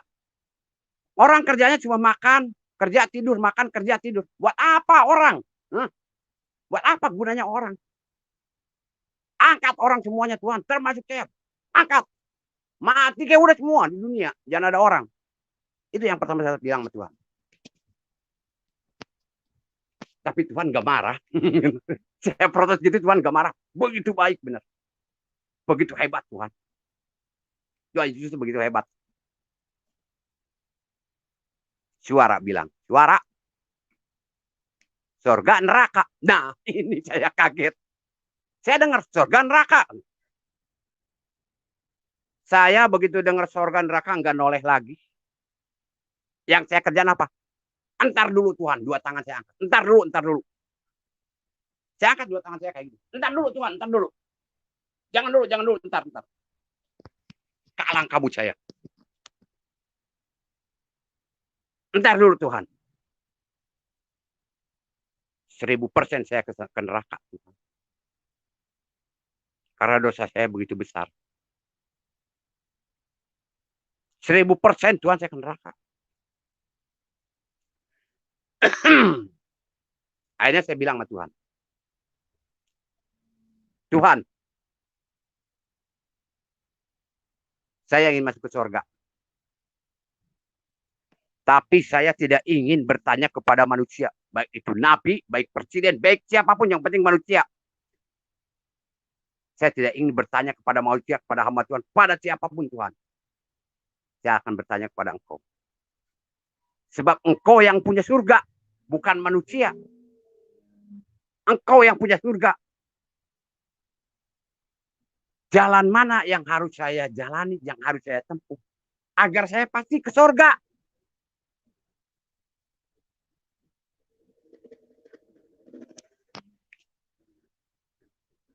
Lalu Tuhan mengingatkan saya. Nah, yang kedua ini mengingatkan. Kasihilah sesamamu manusia.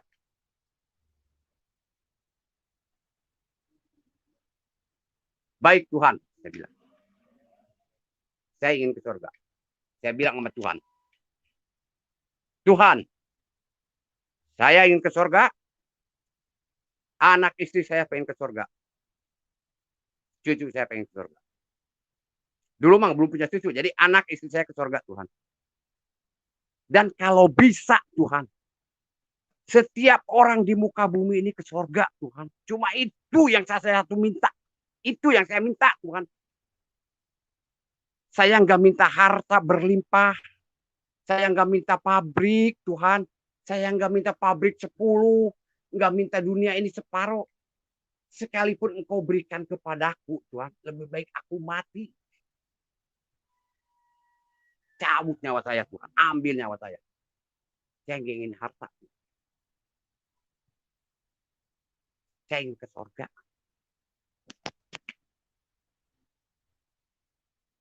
Cuma itu yang saya pengen. Akhirnya saya bilang, Tuhan, memang saya orang yang keras, orang yang pendendam. Beberapa orang teman saya yang udah meninggal tidak pernah saya maafin. Tapi detik ini saya bilang, Tuhan, saya maafin semua. Saya akan belajar, pimpin saya Tuhan, belajar untuk mengasihi sesama manusia. Selama ini saya selalu dia mau mengalah. Di saat saya ngojek, saya ribut mulu, saya nggak mau mengalah. Saat ini saya akan mengalah. Saya akan mengasihi sesama manusia. Pimpin saya. Nah, disitulah saya mulai. Saya merubah hidup saya semua. Saya belajar mengasihi. Saya kalau lihat orang itu nggak ada perasaan curiga, takut. Kalau ada orang bolak-balik, saya panggil, ada apa kamu? Kenapa kamu? Kok saya lihat kamu bolak-balik? Kok saya lagi susah ini? Ini saya duit pakai. Ini ada duit pakai.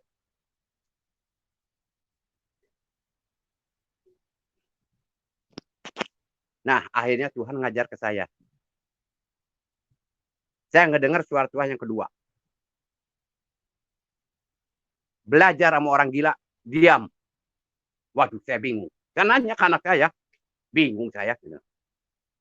Tuhan nyuruh belajar sama orang gila, diam. Apa maksudnya Tuhan? Tapi saya berprinsip, ini perintah, harus saya jalanin. Ya, saya ngajak anak saya yang paling gede, yang kedua, tiba-tiba yang kedua, tiba-tiba yang paling gede, bawa nasi. Lihat orang gila saya taruh, kasih, lihat orang gila saya kasih. Lihat orang gila saya kasih. Tiba-tiba saya ada di jembatan itu, apa teh rel kereta itu, dua orang gila di situ, tapi dia mangkal. Lalu saya ke situ. Tapi saya ikut mangkal juga di situ. Diam aja sama dia. Nggak ngomong apa, nggak ngomong apa. Nggak ada Tuhan istilahnya mah. Oh ini nggak ada. Saya bingung. Apa yang saya dapat? Saya bilang. Dari ini. Akhirnya lagi saya jalan. Beberapa kemudian saya jalan. Saya lihat orang gila. Lagi duduk. Lalu datang orang. 2 orang atau 3 orang. Orang gila suruh pergi. Dia nggak banyak ngomong. Pergi aja dia. Terus Tuhan bilang. Lihat. Sabar. Oh ini maksud Tuhan. Ya Tuhan. Lalu saya pikir. Emang Tuhan. Kalau saya yang diusir pasti berantem. Saya mereka pergi. Oh, ini maksudnya. Nah, saya kan tiap hari saya ngasih makan ke yang di jembatan itu. Satu waktu saya mau datang lagi ke situ. Kebetulan ada orang pacaran. Dekat orang gila, ada yang pacaran lagi. Saya mau ke situ aja jadi tanggung, ada orang pacaran, pergi aja. Nah, terus saya balik lagi. Orangnya udah nggak ada. Saya kasih makan dia. Dia makan, dimakan, dia makan. Terus dia diam, jangan ngomong apa-apa. Saya bilang, Tuhan, apa? Tuh, dia mah yang nggak usil. Nggak suka ngomongin orang. Oh iya ya. Padahal tadi saya lihat dia ada orang lagi pacaran. Nggak ngadu ke saya. Bilang, oh iya. Akhirnya saya lihat lagi sama istri saya. Jalan lagi, beberapa hari kemudian. Saya jalan lagi, saya ngasih orang gila. Orang gila itu lari. Saya kejar, dia nggak mau. Saya heran. Saya balik. Ada orang bilang, Pak tadi baru juga dia makan. Lalu Tuhan bilang, gak serakah. Oh iya, udah aja. Oh ini pelajaran-pelajaran bagi saya. Ini cuma pelajaran bagi saya. Udah. Nah akhirnya setelah saya melewati itu, anak saya yang sakit itu sakit lagi. Aduh, sakit lagi, penyakitnya kambuh lagi. Dibawa lagi ke Cipto. Saat dibawa, dirawat, biasa di Cipto, akhirnya saya sembahyang. Tuhan,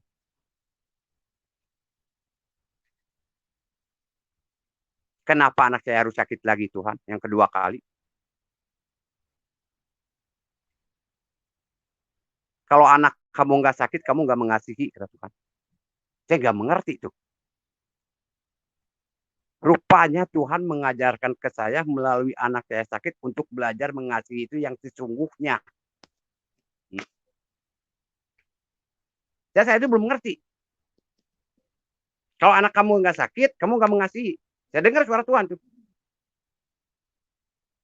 Nah, saya jalanin aja. Kebetulan anak saya dirawat juga, dikasih biaya sama gereja Eklesia. Ini saya ucapin terima kasih sama gereja Eklesia ya, sampai ke bawah lagi nih. Tapi bukan gereja Eklesia aja, ada juga beberapa orang yang nyari saya. Nah ini udah saya kembali ke Tuhan. Orang yang mau ngobatin anak saya. Bahkan ke adik saya bilang, ini kamu kenal orang ini enggak? Enggak. Nyari-nyari si Brian katanya. Dia mau ngobatin dia, katanya mau nanggung biaya pengobatan. Bah, udah ada yang nanggung, saya bilang. Nah, akhirnya saya jalanin, saya lihat anak saya lagi, waduh menjeritnya, saya cuma bilang sama Tuhan, Tuhan, kau mau ambil, ambil. Saya tetap bersyukur Tuhan jika kau ambil juga. 2,5 tahun saya bisa bersama-sama sama dia. Saya bisa ngasih makan, bisa ketawa, bisa main sama dia. Saya akan tetap bersyukur Tuhan. Tidak pernah saya akan mengeluh. Tidak pernah saya akan mencela Engkau Tuhan. Tapi saya akan bersyukur. Karena Engkau telah memberi anak saya. Dan saya kesempatan untuk bermain, untuk membeli baju. Mau ambil, ambil Tuhan. Tapi jangan disakitin. Ambil aja sekarang Tuhan. Saya tetap bersuka. Nggak akan saya marah, nggak akan saya benci, nggak akan Tuhan. Saya akan tetap di jalan Tuhan. Ambil Tuhan, silahkan. Jangan disakiti. Disakiti gini hati saya sakit Tuhan. Saya bilang ke Tuhan. Nah akhirnya anak saya dirawat, ya udah dirawat. Saya dikasih duit kan dari Eklesia, ngambil ke sana. Nah, saya lewat UGD. Biasanya nggak suka lewat UGD, ini lewat UGD. Unit gawat darurat di Cipto. Di luar Cipto itu banyak orang yang sakit. Ada yang Kalimantan, Sulawesi, Papua, Jambi, Lampung. Banyak, ada yang tumor gede. Udah. Kaget saya. Wah, di luar banyak orang sakit. Pada berbaring. Waduh, hati saya benar-benar sakit itu. Sampai saya dibilang, mungkin komplain lah ke Tuhan itu yang pertama saya. Saya memang ke Tuhan dulu, sering komplain saya. Komplain saya ke Tuhan. Ayo saya tanya, Pak sakit apa? Sakit tumor katanya. Kok Bapak dari mana? Saya dari Sulawesi katanya. Sama siapa Pak? Sama anak saya katanya. Pak ini dari luar pulau, ini hampir semua luar pulau. Tapi ada juga yang dari, tapi yang kemarin-kemarin mah kesini ada yang dari Babelan. Kepalanya dibelah. Waduh, saya bilang. Saya sakit, saya sempat netesin air mata tuh. Tuhan, Tuhan. Mereka menderita sampai saya bilang, Tuhan, saya sebagai manusia kasihan melihat mereka. Apa Tuhan kasihan nggak lihat mereka? Mereka begitu menderita, begitu susah, Tuhan. Kenapa engkau Tuhan nggak kasihan? Saya aja kasihan.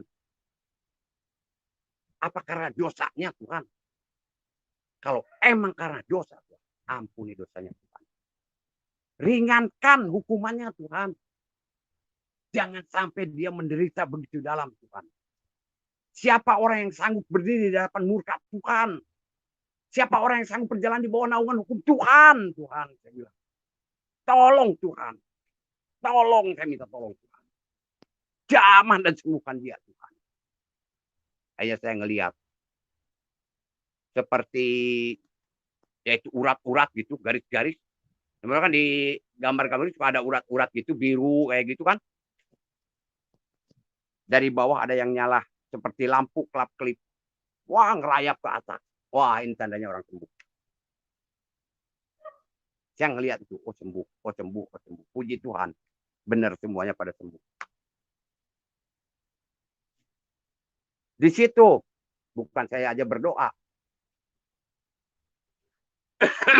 Saya punya duit buat berobat anak saya. Saya ambil, saya bagiin. Saya bagiin kepada mereka. Sampai begitu saya udah beres di dia, saya lari ke ruangan anak saya. Istri saya bilang, Pak ada duitnya? Ada. Tapi udah habis. Udah habis gimana? Udah saya bagiin tuh di bawah, di UGD. Lihat tuh yang di UGD. Waduh menderita. Lebih dari anak saya. Nah ini anak saya berobat gimana? Urusan Tuhan bukan urusan saya. Simple. Urusan Tuhan bukan urusan saya. Akhirnya dokter datang. Bu, gimana obatnya udah ada? Belum katanya. Tadi bapaknya bawa duit nggak tahu dikemanain katanya.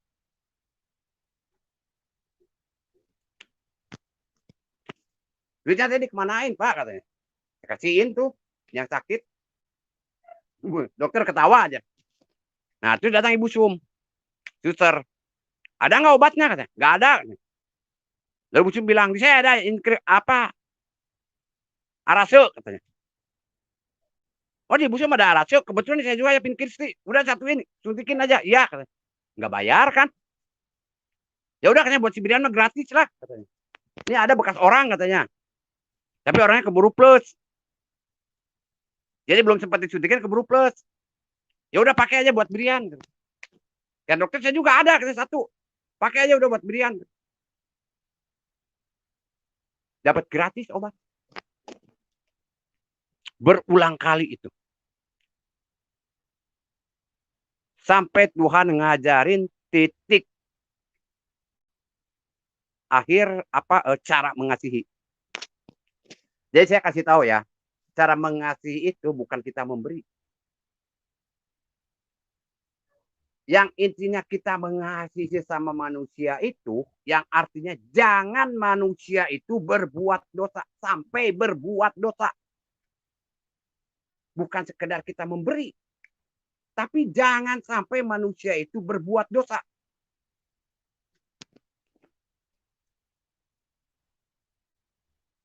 Ada satu orang Lampung. Dia tumornya gede di sini. Saya datang ke situ. Terus saya tanya, Bapak kenapa? Saya tumor. Bapak masih apa ke sini? Tadinya saya sama keponakan.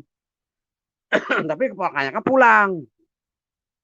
Bapak dari mana? Dari Lampung. Loh, keponakannya pulang. Iya udah. Saya kan dari Lampung bawa duit. Duit saya habis.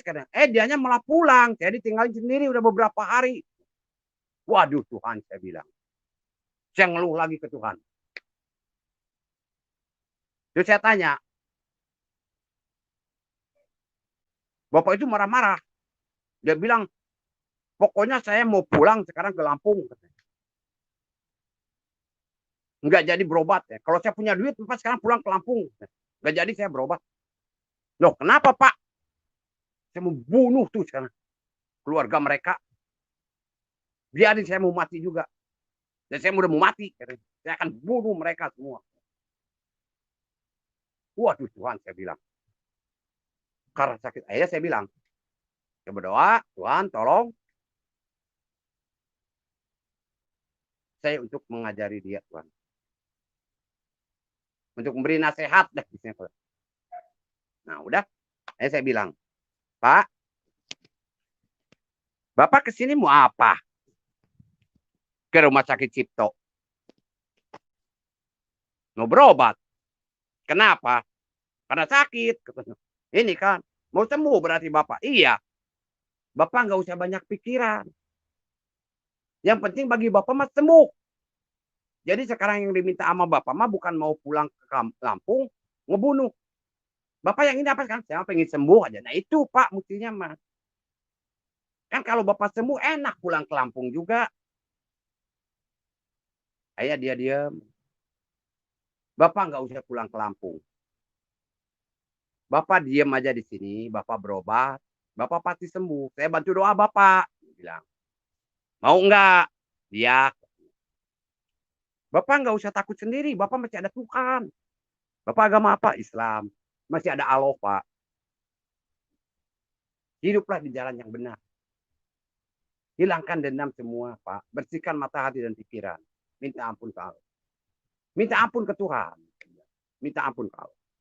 Nah akhirnya dia ngerti. Saya bantu doa. Akhirnya saya lihat tanda itu yang lampu kerip-kerip. Wah ini pasti sembuh saya bilang. Bapak dijamin pasti sembuh. Saya udah lihat tanda dari Tuhan.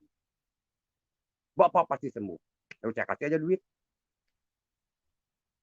Udah aja ceritanya. Ke atas lagi. Ibu nanya, gitu lagi. Tapi kebetulan itu mas saya punya duit ada separoh. Akhirnya kita bisa beli obat. Karena Ibu Sum bilang, ya udah ntar dipakai dulu yang sini kata. Dari sini nggak dipakai yang satu, jadi yang cuma ada satu. Oh iya.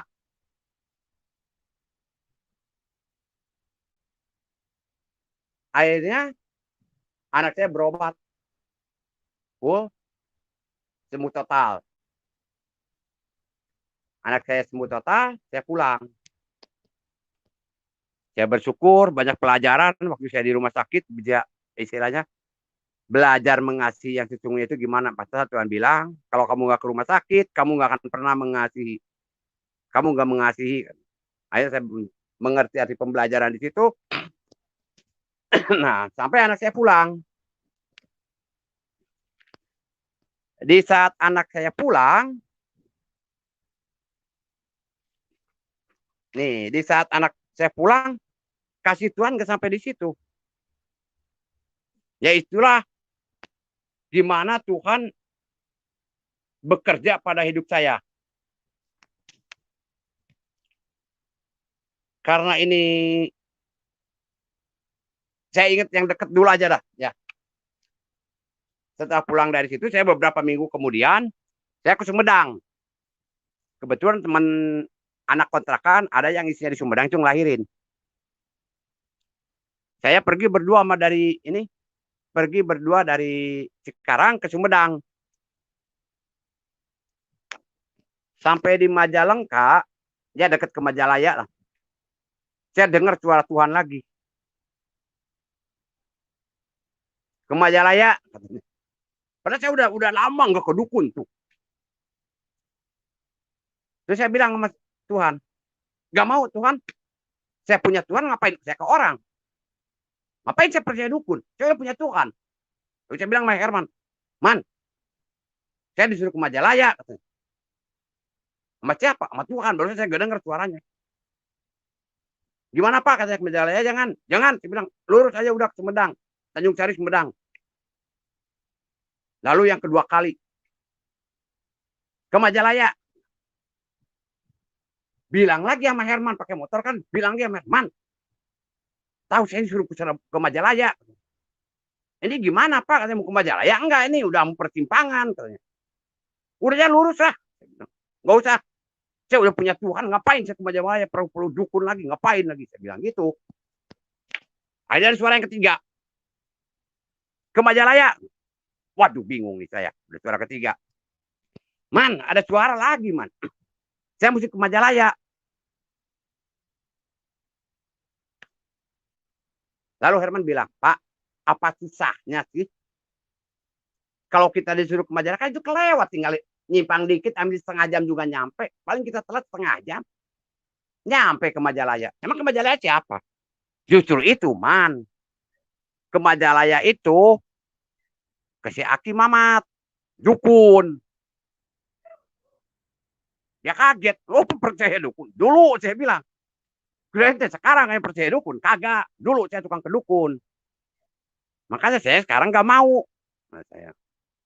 Tapi dia bilang, Pak, udah aja jalanin dulu lah. Siapa tahu ada hikmahnya. Akhirnya saya belok, ya udah belok ke Majalaya. Belok aja ke Majalaya. Sampai di Majalaya, sampai ke rumahnya Aki Mamat, orangnya nggak ada. Saya bilang, tuh ya orang juga nggak ada. Tuan, orang juga nggak ada. Kata Herman, tunggu aja dulu Pak, kasih waktu aja. Ntar kita pergi lagi. Ya. Kalau sampai jam sekian nggak ada, saya juga lupa jam berapa ya. Kalau jam sekian nggak ada, udah kita langsungin. Ya. Nggak lama datang. Dukun itu datang. Akhirnya kita ngobrol-ngobrol. Ujung-ujungnya dia nerawang. Saya nggak minta nggak apa, dia nerawang. Ambil menyantrek di rokok, diterain menyan. Oh iya dong, ambil ngerokok. Buah, di situ menyan, wangi menyan, bau menyan gitu. Wah, akhirnya dia bilang, Wi, sekarang jalan kamu udah terang. Dulu katanya Aki lihat jalan kamu itu gelap terus. Tapi sekarang jalan kamu udah terang. Kamu ke depan udah nggak ada lagi susah. Jalan udah lihat. Aki ngelihat ke depan kamu. Jalan begitu terang. Tapi ada satu cobaan. Apa? Kalau dibilang sini, sayang jadi gimana? Kalau dulu mah singnya gitu. Kalau dulu mah bahasa Sundanya mah, kalau kata Indonesia mah mesti sayang sama istri, sama anak. Lucu kan? Mesti sayang sama istri, sama anak. Sebab cobaan kamu perempuan. Garuk-garuk kuping saya. Gak salah denger Ki, saya bilang. Baru kali ini saya dengar saya mesti sayang sama istri. Bukannya saya suruh cerai. Enggak, ini mah benar. Kamu mesti sayang sama istri kamu. Sebab cobaan kamu itu, godaan kamu itu perempuan. Yang benar Ki, lihat yang benar. Saya bilang. Benar. Aki yang nyuruh ke saya lebih dari 20 kali suruh cerai. Kenapa saya harus sayang sekarang? Enggak tahu, karena jalan juga begini. Disitulah saya dengar suara Tuhan. Tidak ada satu kutuk pun yang mengenai kamu kecuali kutuk dariku. Puji Tuhan. Kutuk saya diangkat sama Tuhan. Sampai saat ini. Tuhan sendiri yang bicara ke saya.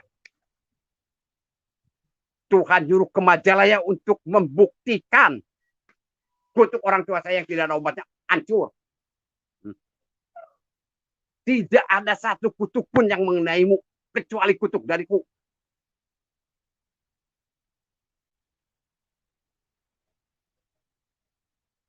Itu kata Tuhan. Saya alami sekarang. Tidak pernah kekurangan sedikit pun. Bahkan saya bisa memberi yatim, jompo, segala. Orang-orang susah. Sebab sampai saat ini kesusahan saya adalah di mana saya tidak bisa memberi jompo, tidak bisa memberi anak yatim. Tidak bisa menolong orang-orang susah. Itulah kesusahan saya. Karena saya tidak punya harta. Tapi saya ingin memuliakan Tuhan. Itu harta yang apa? Harga yang harus saya bayar untuk masuk ke surga. Dengan mengasihi, dengan tulus, dengan sungguh-sungguh. Itulah harganya. Nah, udah dari situ, saya ke Majalah, akhirnya saya ke Sumedang. Nengok anaknya, istrinya itu melahirkan. Saya datang ke Sumedang sekitar jam 6. Jam 6 sore. Di situ saya cerita-cerita tentang jalan yang benar gitu lah. Orang harus hidup benar, jangan suka nipu, ngebohong, judi, mabok, kedukun segala. Yang ngajarin lah mereka. Karena kebanyakan itu, ya bukan kebanyakan, emang semua muslim. Saya ingat satu ayat. Jadikan seluruh bangsa menjadi muridku, menjadi pengikutku. Kayaknya di dunia ini ada kerajaan. Satu kerajaan setan, satu kerajaan Tuhan. Di mana yang jalan setan kembali ke jalan Tuhan. Oh, tadinya yang tukang mabok, supaya jangan mabok. Tukang ngebohong, supaya jangan ngebohong. Itu aja yang saya pegang. Karena mereka muslim. Akhirnya saya ajarin mereka. Nah, kurang lebih sampai jam 8, 9.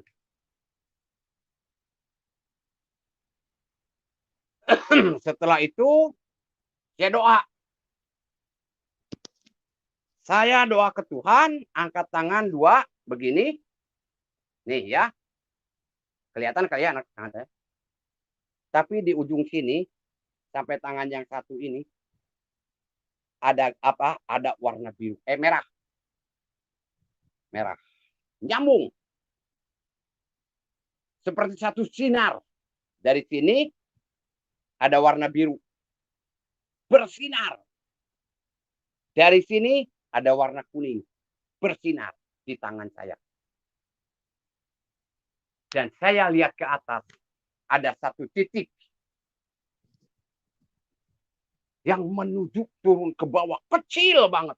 Sampai saya di situ aja teriak-teriak.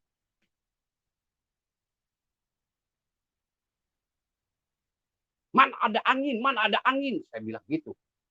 Soalnya itu titik kecil turun. Tambah turun, tambah turun. Sampai yang akhirnya saya kelihatan seperti angin puting beliung. Itu angin. Itu angin itu sampai seperti angin puting beliung. Begitu turun di tangan saya, nempel ya. Garis merah itu bukan garis, jadi sinar merah itu. Dia ngegulung, pet kecil-kecil. Semakin gede, semakin jadi bola api yang sangat besar. Itu di tangan saya, tapi nggak berat. Anehnya. Saya megang bola api tapi nggak berat. Lalu saya lihat orang-orang, hati mereka. Begitu bening, begitu bersih. Saya bisa ngeliat hati. Aneh saya. Saya nggak ngerti itu. Ngeliat hati mereka. Ada satu orang yang hitam sampai satu. Bu, bersihkan matahari dan pikiran, muliakan Tuhan. Buka hati kamu, jangan ada kepahitan. Hati kamu itu hitam tuh. Bu, buka, Bu. Bilang. Akhirnya saya jerit-jerit sama chairman. Man, jadi ini beli kaos, man. Jadi beli kaos. Nah, waktu bola api masih tangan. Man, jadi beli kaos nih, man. Kita beli jadi. Beli kaos, jadi, man. Karena waktu itu saya punya pikiran. Saya ingin bikin kaos. Udah bilang sama chairman, man. Saya pengen bikin kaos 1000 piece. Tapi tulisan di belakangnya. Ada tulisan belakang sama depan. Jangan berharap ada kedamaian di dalam hidupmu. Jika di hatimu tidak ada kasih. Lalu saya bagiin. Saya bilang. Tapi sampai saat ini nggak kesampaian. Itu Tuhan gak ngizinin kali. Di belakang ditulis. Jangan berharap ada kedamaian di dalam hidupmu. Jika di dalam hatimu tidak ada kasih. Depan belakang. Karena saya terfokus sama kaos. Saya jerit-jerit itu di rumah itu. Man, kaos jadi, man, kaos jadi, man. Udah aja sih saya. Nah, udah gitu udah malam. Akhirnya orang itu bilang, waduh Pak, kok kenapa barusan Bapak doa? Dia sembahyang, kata Bapak sembahyang, barusan doa kan. Kok menit adem, enak nih Pak. Aduh, baru ngalamin di rumah. Seperti kayak begini Pak. Begitu adem, begitu tenang hidup kita semua Pak. Justru itu saya juga ngelihat hati kamu. Saya lihat hati ini. Saya juga nggak tahu ada apa. Karena saya belum ngerti semuanya. Emang saya nggak tahu firman Tuhan sih dulu. Saya ngeliat hati kamu loh. Kok hati kamu bening gitu. Jadi putihnya nggak putih bengkak nggak. Putih agak kuning-kuningan. Ini rata semua. Cuma nenek-nenek ini, ibu ini nih. Hitam bu. Iya saya nggak tenang nih. Gimana saya hidup. Makanya bu tadi kita juga mesti dibersihin. Ibu sih bandel nggak mau dibersihin. Minta air ya. Wah bu nggak ada air. Saya nggak bisa ngasih air. Saya bilang gitu. Nah akhirnya besok paginya saya udah gitu saya tidur. Besok paginya sekitar jam 9 saya bangun. Jam 8 saya bangun, jam 9 saya keluar. Ya jalan-jalan dah. Pas datang ke pos ronda. Ada kejadian aneh lagi ini. Saya datang ke pos ronda jam 9. Pas datang jam 9, di situ udah ada yang duduk bapak-bapak satu. Lebih muda dari saya lah. Karena saya lagi menggebu-gebu cinta pertama silah ke Tuhan. Saya nyeritain tentang firman Tuhan. Tentang jalan yang benar, hidup yang benar. Orang itu malah bilang, Bapak, ngapain Bapak ngomong lagi, katanya. Kemarin Bapak udah ngomong yang kayak gini. Jam segini lagi. Di sini sama saya ngomong. Kenapa Bapak sekarang ngomong lagi? Nah, saya lagi ribut-ribut gitu. Saya bilang, saya nggak pernah kesini, saya baru sekarang. Enggak, kemarin. Nah, teman saya itu Herman datang. Herman tanya, ada apa? Ini, man, Bapak ini, katanya. Kemarin dia ke saya duduk di sini. Saya lagi duduk kan di sini. Terus datang Bapak ini. Nyeritain ke saya tentang firman Tuhan. Sekarang dia datang lagi. Nyeritain lah kayak gitu. Terus saya udah tahu. Kemarin udah dikasih tahu kan. Terus saya masih bingung. Orang ini datangnya tadi malam. Gimana sih Pak? Ini orang datangnya tadi malam. Baru nyampe ke rumah saya. Kemarin belum datang. Datangnya juga malam. Baru semalam tadi malam datang. Enggak, dia gini.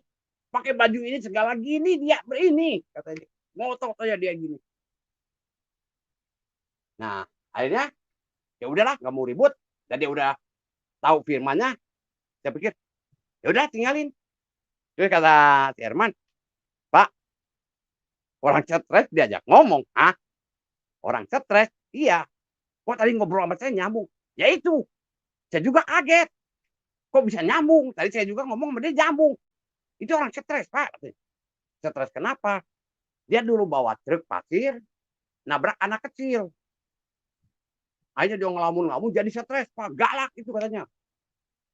Udah aja, saya ngambil pikiran, pulang aja. Pas pulang ke Cikarang ke sini, malam Tuhan bilang, baca Alkitab. Nah, saya kan disuruh, baca aja ambil. Buka aja Alkitab. Saya ngebalik, buka aja Alkitab. Terserah Tuhan yang mana, buka. Pas saya buka, saya juga lupa ayatnya, pasalnya, atau kisah apa. Nggak tahu deh kisah Rasul, Yohanes, atau apa. Nggak tahu, saya juga lupa sih, itu udah lama sih. Menceritakan tentang Roh Kudus. Saya baca biasa aja. Roh Kudus. Oh begini, udah. Tutup sama saya. Enggak, saya berpikir itu Roh Kudus. Enggak. Nah, enggak lama kan masuk ke hari Minggu. Saya itu enggak lama masuk ke hari Minggu. Pas saya masuk ke hari Minggu, saya ke gereja. Kebetulan yang khotbah dari Bandung.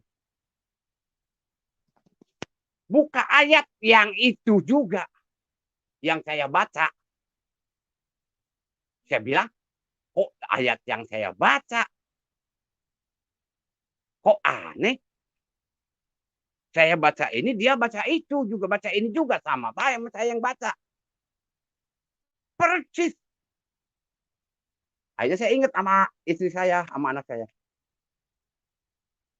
Kalau ke gereja kan pas saya sering gitu ngasih nasihat ke istri saya, ke anak saya,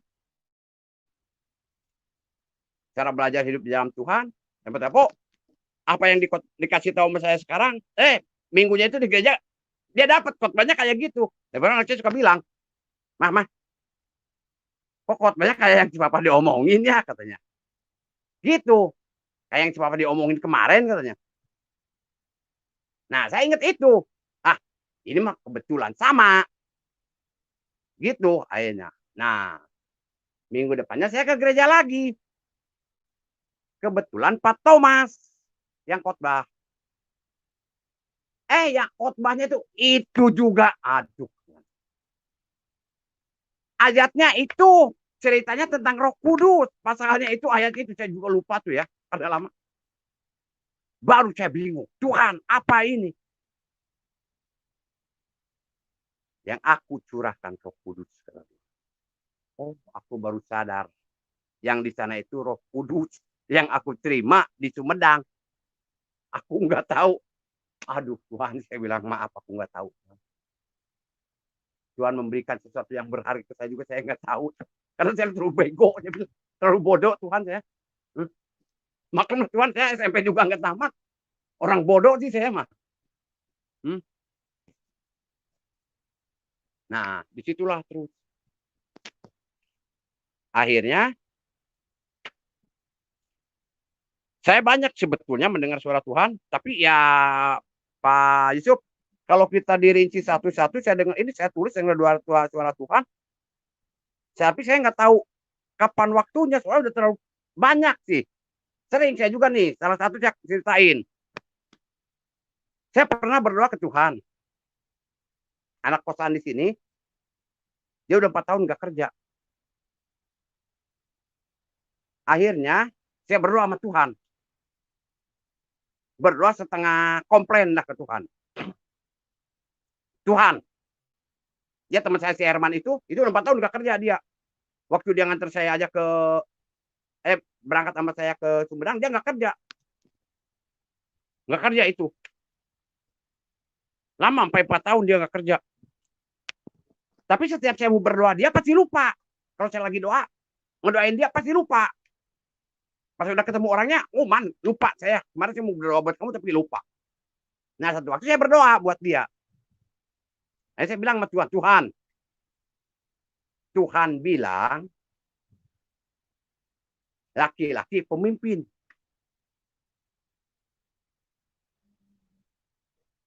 Wanita pendamping. Tuhan lihat enggak Herman? Bertahun-tahun tidak kerja. Sekarang jadi pemimpin siapa Tuhan? Perempuan. Laki yang jadi pendamping. Karena dia tidak kerja. Bagaimana dia hidup bisa jadi benar di hadapan Engkau Tuhan? Gimana dia bisa jadi benar? Pelanggaran ini ada yang udah dilanggar.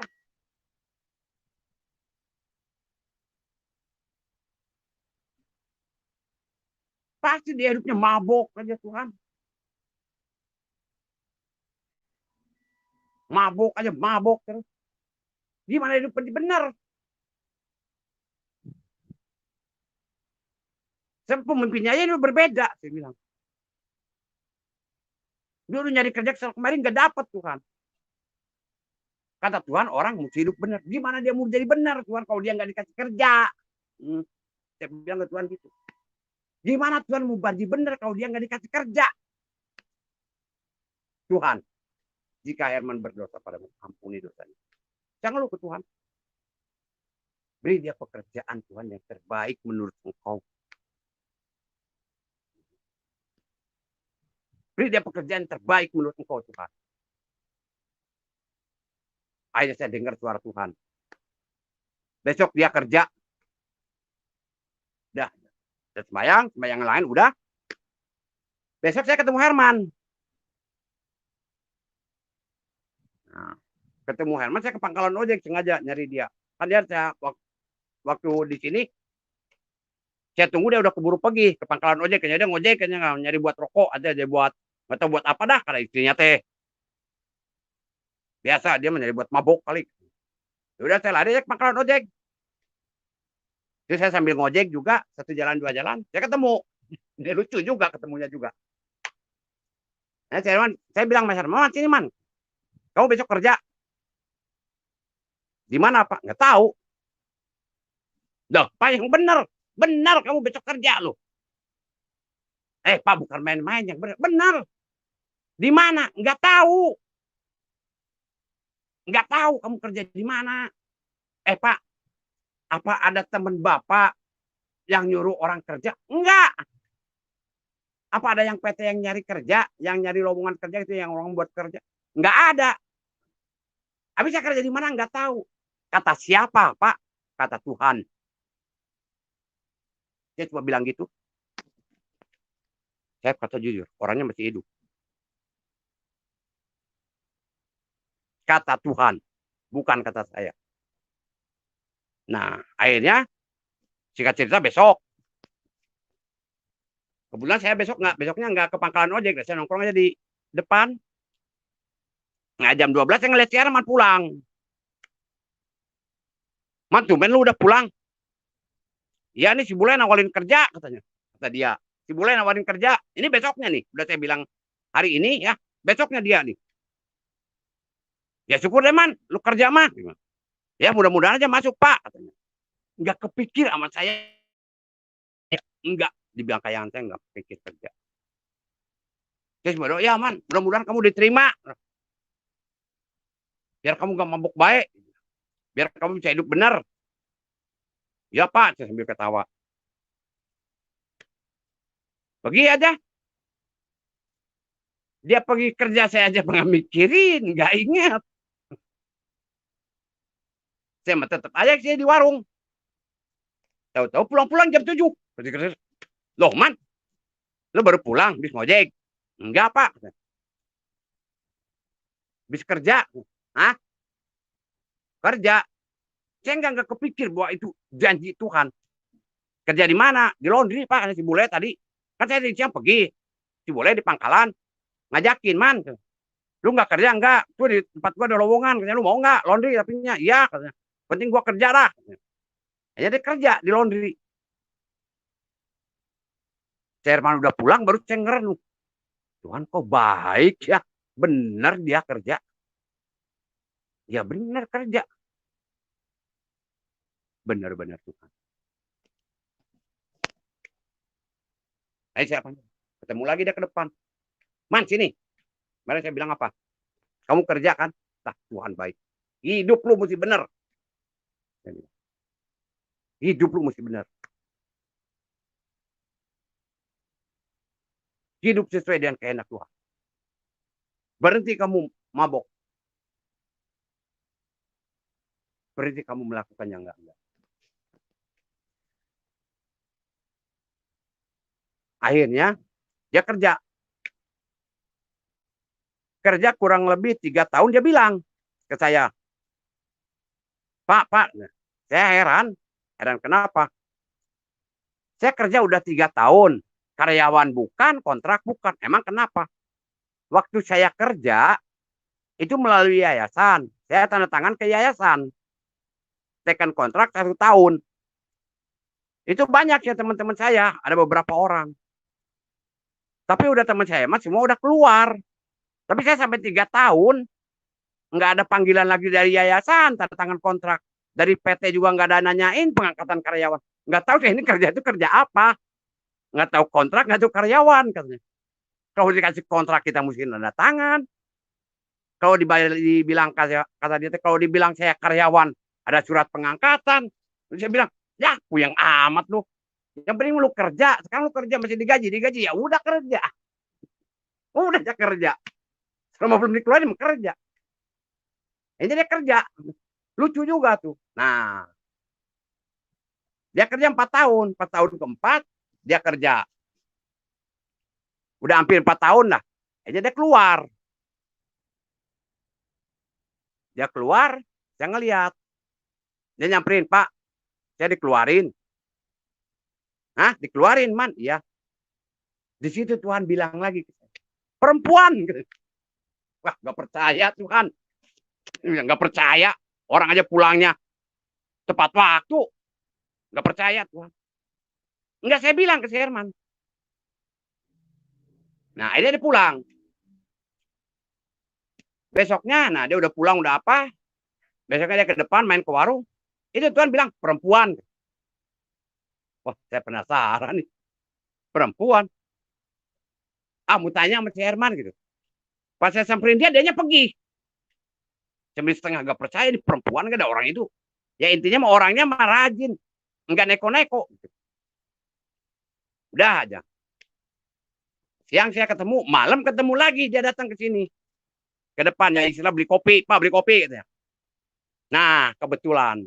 Di situ saya kedengeran lagi suara Tuhan. Perempuan, ngedenger suara perempuan. Nah, saya bilang kedengeran, kebetulan.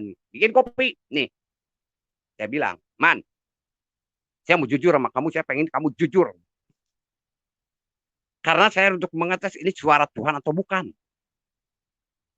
Saya minta kamu jujur. Kamu punya pacar, kamu punya perempuan. Dia kaget. Loh, kamu Bapak tahu? Bukan saya mau tahu. Jawab aja, kamu punya atau enggak.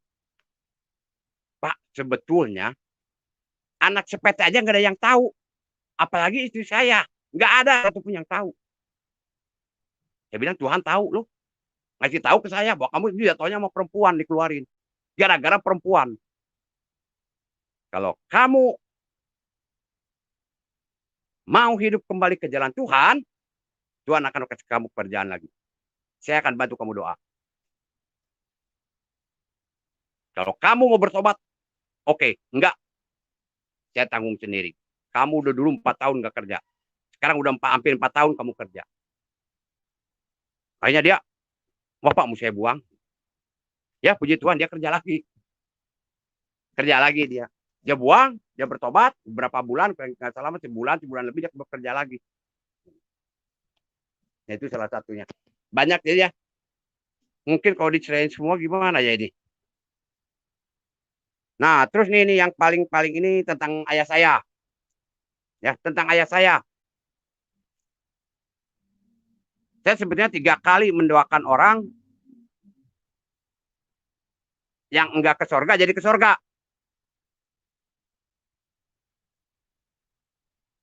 Saya cerita dari ayah saya dulu. Waktu saya ke Bandung sekeluarga, ayah saya itu salaman sama semua. Salaman sama semua. Kok heran saya bilang. Istri saya bilang, kok engkong tumben salaman sampai berulang-ulang. Maafin papa ya, maafin papa, maafin papa. Heran katanya. Kata istri saya bilang, biasanya yang kayak gini, itu tandanya udah mulai, tapi ya maaf, udah mulai deket. Waduh, saya bilang. Saya ngerenung. Bingung nih. Ya akhirnya anak pada pulang semua ke sini, balik lagi ke Cikarang.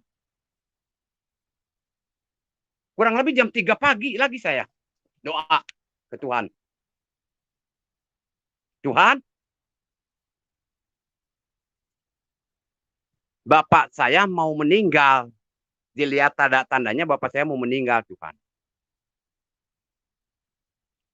Tapi saya ingat satu ucapan dari ayah saya. Pernah diucapkan begini, Tuhan.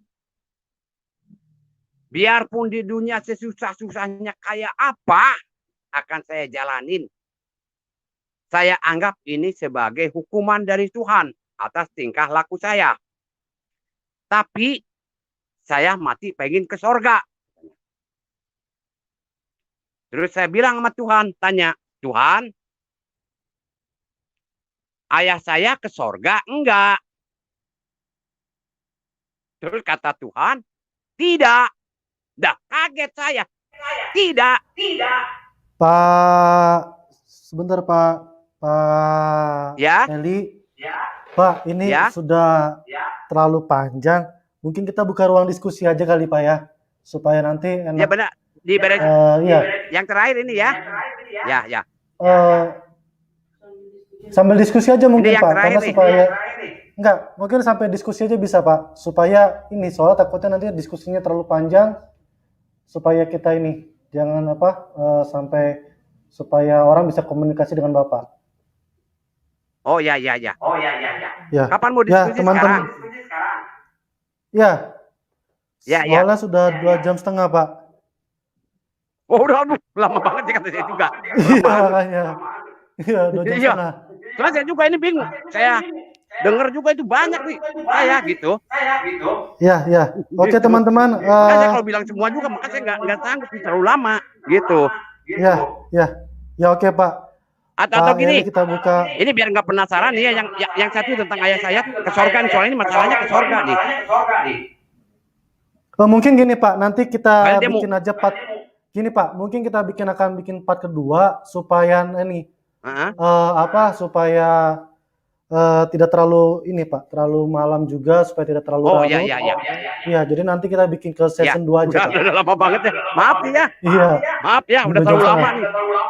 Ya, ya. Oke, teman-teman, bagi yang ingin berdiskusi dengan Pak Eli, linknya saya sudah taruh di live chat. Oke, teman-teman, bagi yang ingin berdiskusi dengan Pak Eli, linknya saya sudah taruh di live chat. Oke, penelpon pertama adalah Elpa Tandung. Selamat malam Pak Tandung. Malam. Ya, Salam, silakan salam. Pak. Shalom, shalom. Waduh, kesaksiannya luar biasa, Pak. Amin, amin. Semua untuk Pak. kemuliaan Tuhan ya. Saya pengen Tuhan lebih dimuliakan.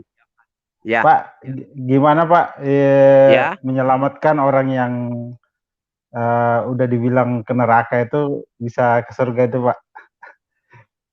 Nah, ini tadi saya mau diceritain sebetulnya. Iya. Tapi Iya. katanya waktunya nggak ada. Nggak apa-apa, Pak, singkat Tanya aja, ini, Pak. Ini ayah saya sendiri loh. Ayah saya sendiri. Iya.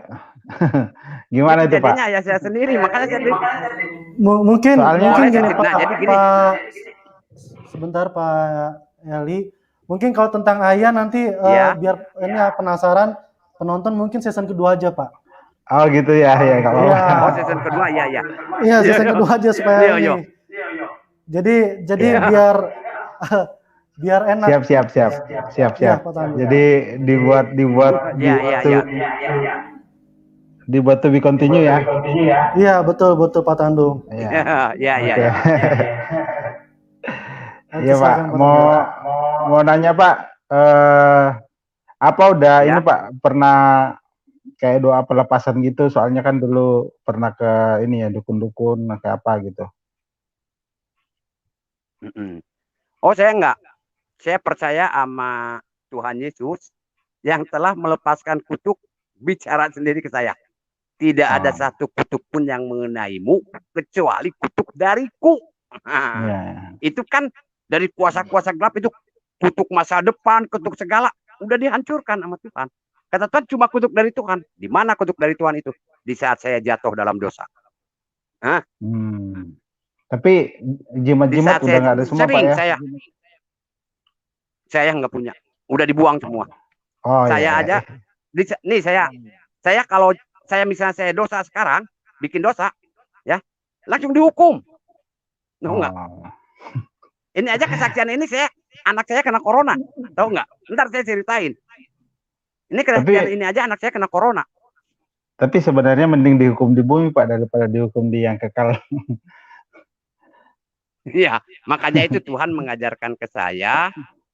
Tuhan mengajarkan ke saya agar saya bisa lebih dekat dengan Dia. Ya, ntar di season kedua saya kasih tahu gimana setiap orang bisa dekat dengan Tuhan. Ya, bisa dekat dengan Tuhan, gitu. Saya kasih tahu caranya nanti. Iya, iya. Sangat di impresif season juga 2. tadi ya. Tadi Bapak belajar sama orang gila itu. Itu bukan saya, ketuaan yang suruh ya perintah gitu.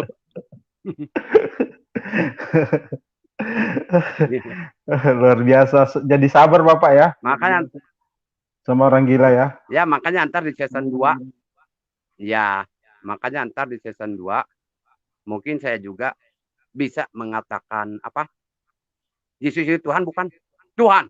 Saya bilang, Tuhan, udah. Tuhan kasih jawaban ke saya. Ada. Pak, saya jadi teringat Di dulu season Pak. 2 ntar saya kasih tahu.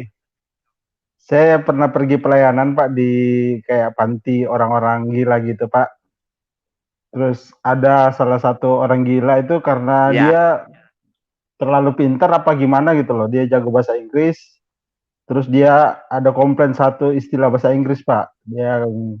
Saya komplain tuh istilah bahasa Inggris yang eh, time is money katanya. Waktu adalah uang.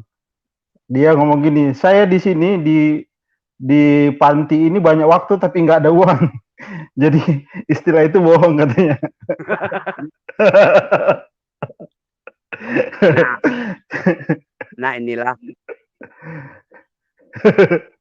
Soalnya apa?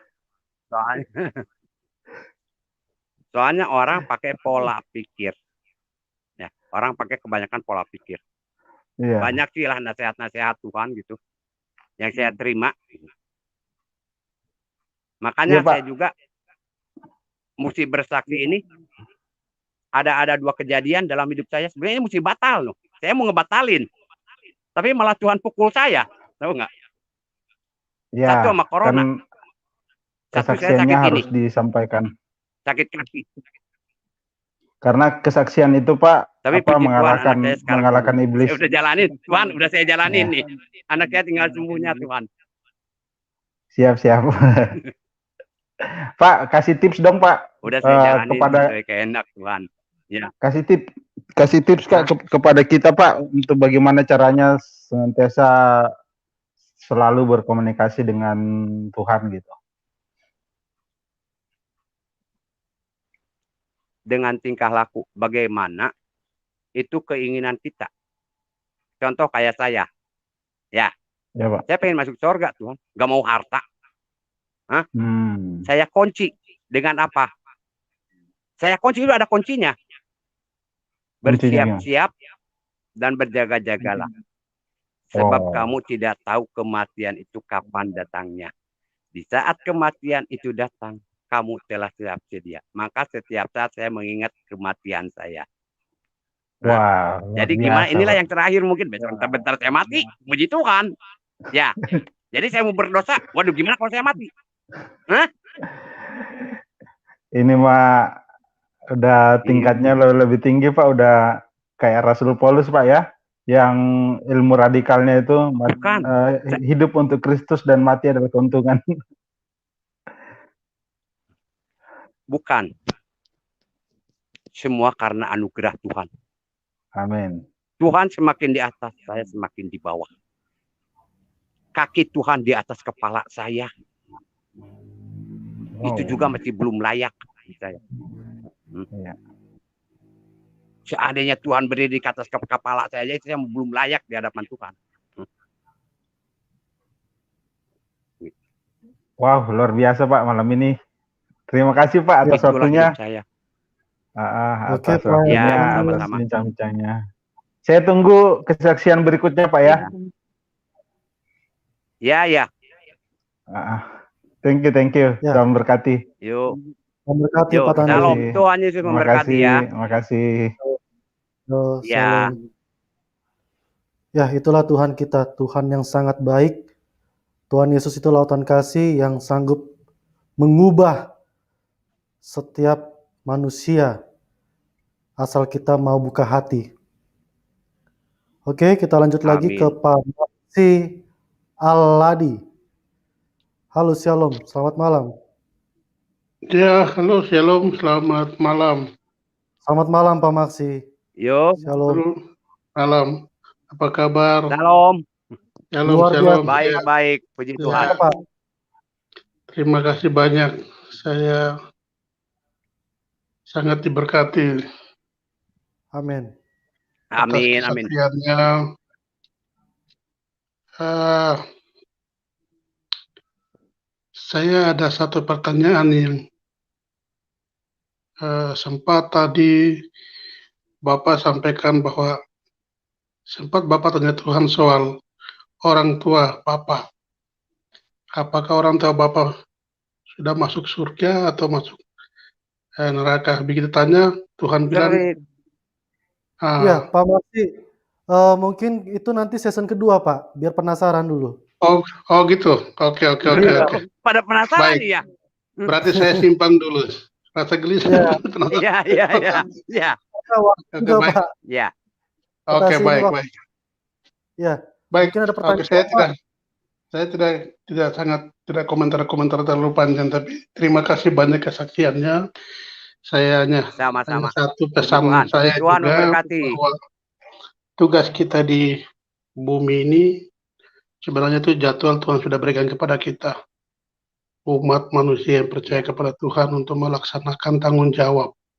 Tanggung jawab itu bukan kepada pendeta, penginjil yang harus melaksanakan, tapi kita juga harus tergolong dan melaksanakan itu. Tuhan sudah memberikan tanggung jawab ke kita untuk melaksanakan, menyebarkan firman Tuhan, menyebarkan Injil sampai ke pelosok-pelosok.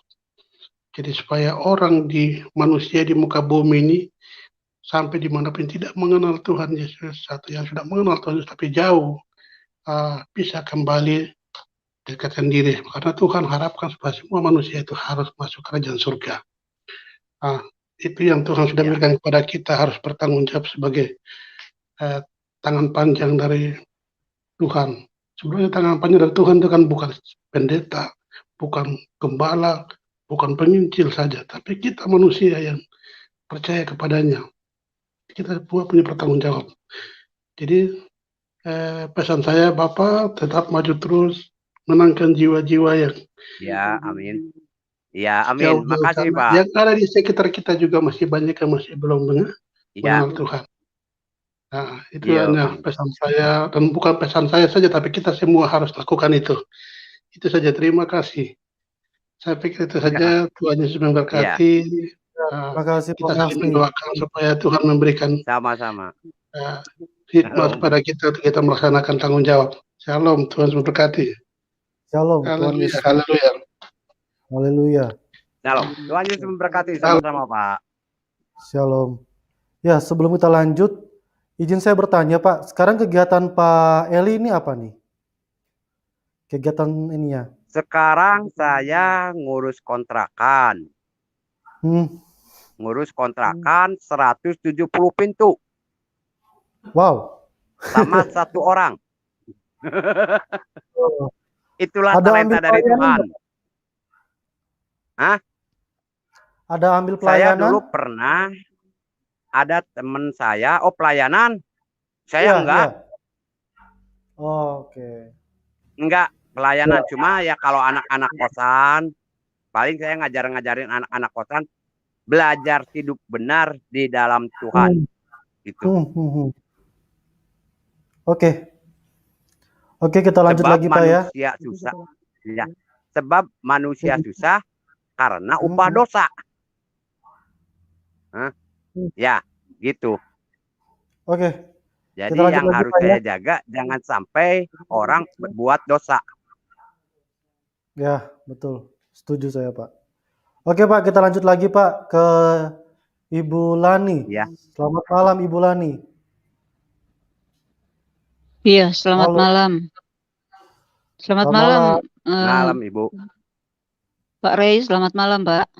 Selamat malam, Ibu Lani. Apa kabar, Pak Rey? Luar biasa, puji Tuhan, Ibu. Iya, Apa kabar? channel Bapak sangat memberkati ya. Ya, diberkati kembali, Ibu. Menghadirkan narasumber yang bersaksi tentang kuasa Tuhan yang sangat dahsyat itu, ya. Amin, amin. Baik, ya. Saya mau langsung ke narasumber ya, Pak Rey. Silakan, Ibu. Baik. Shalom, Pak Eli. Shalom. Wow. Tadi Ya, Bu. saya dengar rutinitas Bapak sehari-hari mengurus kontrakan 170 Kontrakan. pintu ya? Iya, Wow, ya ya. Suatu ini ya Pak ya, tanggung jawab yang besar ya, mengurus iya, suatu kontrakan dengan banyak eh, penghuni ya. iya, Ya, tapi saya sekarang mau mengarah kepada eh, topik dari kesaksian Bapak malam hari ini. Saya iya, membaca di sini, berdukun dan ke Gunung Kawi membuat hidupku iya, hancur karena ingin kaya. iya, Hmm. iya, Jadi Bapak karena ingin kaya jadi pergi ke dukun dan ke Gunung Kawi gitu ya? iya, Hmm. Dan ternyata yang didapatkan bukan kaya tapi hancur gitu ya Pak ya? iya, iya, Wow, luar iya, biasa. Ini kesaksian yang eh, perlu memang diperhatikan oleh gereja Tuhan gitu ya. Perlu digarisbawahi di iya, sini dengan kesaksian Bapak di sini bahwa jangan kita melakukan suatu kebodohan dalam hidup ini. Ya, kalau kita sudah percaya kepada Tuhan Yesus yang adalah pemilik kehidupan kita, iya, Tuhan yang mempunyai eh, yang memiliki langit dan bumi dan segala isinya, gitu ya. iya, Artinya iya, ya dialah yang terkaya, ya kan gitu ya. Bukan itu Gunung Kawi gitu kan atau dukun. Ini makanya saya bilang ini orang bodoh. Kalau mau pengen kaya pergi ke dukun atau ke Gunung Kawi gitu loh. Ini wah, iya. kebodohan yang Dukun, sangat-sangat dukunnya aja konyol susah, gitu Bu. ya. Hmm. Jadi mudah-mudahan gini ya Pak Eli, Iya, mudah-mudahan banyak orang di luar sana yang bertobat gitu ya. Kalau sampai hari ini nah itu masih yang saya inginkan. berjuang pergi ke dukun atau masih pergi ke Gunung Kawi gitu ya. Ya, Nah, ya bohong Mbak harus Yugo itu cepat-cepat. bohong. Oh, bohong ya Pak ya. Jadi Bapak sudah Bohong. jadi Gak korban ada dari apa-apanya dukun gitu kecil. ya Pak. Oh, oh. Iya. Tapi maaf ya Oh, Bu ya. luar Bu, biasa. Bu, Iya, iya, iya. Bu. Maaf ya. Kalau Mbah Yugo Sakti ya Bu. Heeh. Bu. Iya Pak. Tapi ini maaf ya. Maaf, saya mungkin ngomongnya agak ini agak. Kalau Mbah Yugo Sakti waktu itunya yang dikasihin ke saya dikencingin ngamuk kali. Mana enggak Bu? Bego dia. Ya. Gimana Bapak? Ya kan dulu saya dikasih itu apa menyan satu kantong kuning gede, terus dikasih kembang ditaruh di depan Mm-mm. pintu, Oh, saya ambil, terus tapi ini maaf ya saya kencingin. Kalau dia sakti ngamuk kali ke saya ya, kok saya masih bisa berdiri. Saya aja pernah Bu ngelihat setan di sini nggak takut. iya, iya, ini lucu banget Pak ya. Iya, Iya, aneh, sangat aneh. Ya, jadi coba bayangkan kalau kita cuman pengen kaya aja harus melakukan hal-hal yang bodoh seperti itu, ya. iya, Iya, ya. Jadi ini ya apa terima kasih dengan kesaksian Bapak ya supaya orang-orang yang iya, amin. minta maaf ya saya mau bilang di sini yang pintar-pintar bodoh gitu ya. Ya cepat sadar gitu ya Pak ya. Jadi Iya, jangan lama-lama dibodoh-bodohin dengan iblis begitu ya, setan. Mm-mm. iya, Ya karena kan jelas bagi kita dengan kesaksian Mbak Eli malam hari ini bahwa apa yang dilakukan oleh Pak Eli pergi ke dukun, ke Gunung Kawi itu adalah pekerjaan yang sia-sia. Oke, iya, ya. Jadi mungkin ini aja yang bisa saya bagi dengan Mbak Eli. Terima kasih banyak, Mbak ya, kesaksiannya. iya. Sama-sama, Sangat amin. memberkati, ya. Tuhan Yesus Terus, memberkati. ya, terus menjadi saksi Kristus ya, Pak. Supaya jangan Iya, terlalu banyak amin. orang yang dibodokin sama si dukun itu, ya. Baik, Iya, terima Ibu. kasih. Bu, Ya, Bu, Pak Eli, Bu, Tuhan Yesus memberkati ya. saya juga, Bu, saya juga ke Tuhan minta semua orang di muka bumi ini masuk surga, Tuhan. Jangankan Bapak Tapi minta, itu biar sudah targetnya Tuhan. Jangan ada satu manusia yang binasa, Pak. Tuhan itu pengen iya, semua kita manusia itu masuk surga, gitu ya. Haleluya. iya, Baik Pak Eli, mungkin masih banyak yang antri di iya, belakang saya. iya, Terima kasih ya Pak. sama-sama. Oke, Iya, ya baik. Oke, Bu Lani. Pak Rey, terima kasih. Maju Terima terus kasih, Bu Lani. dalam pelayanannya, yuk, diberkati selalu channelnya ya Pak Rey. Amin, amin. Tuhan Yesus memberkati. Salam kemenangan. Salam Shalom. kemenangan. Shalom. Oke, kita lanjut lagi ke Pak Ajis Idris.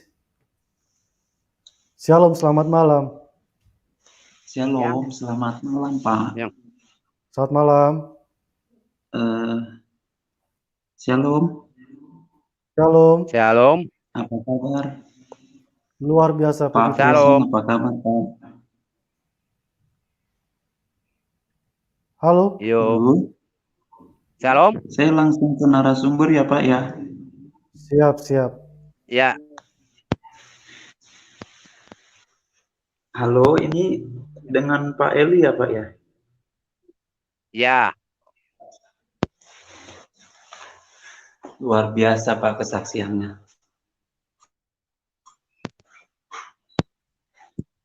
Halo, yuk, halo, halo, suara saya bisa dengar putus-putus Pak? ya Pak ya? Halo, Putus-putus. Halo, bentar ya. halo, Iya, sebentar Pak Ajis. Sebentar. Halo, gimana Pak? Ya, Pak Eli bisa dengar suara saya? Bisa dengar? Pak Ajis, Ya, halo. silakan Pak. udah bisa. Ya, silakan Pak Ajis. Oke. Kesaksiannya sangat memberkati Pak. Amin, amin. Jadi itu pertobatan awalnya itu di tahun berapa ya Pak? Kurang lebih saya kapan ya? Anak saya umur berapa tuh ya? Ntar dulu ya, 2003, terus tambah setahun setengah, 2005. 2006 nggak salah, sekitar tahun 2006. Kurang lebih lah ya. Gitu. Iya. Soalnya saya ngerenung, hidup ini untuk apa sih? Cuma kerja, makan, tidur. Iya. Apa yang membuat Bapak waktu itu bisa apa namanya berdukun gitu? Pengen kaya, Pak. Oh, pengen kaya ya Pak ya? Iya kan, saya ke dukun Ada nyari orang nomor yang kan ngajak STSB. atau dari diri Bapak sendiri? Ada yang ngajak. Kan pertama kita senang Oh. judi. Duit habis, pengen dapat gede, akhirnya tanah dijual. Pengen tanah Iya. keganti tanah sama rumah. Bukannya keganti malah mablat.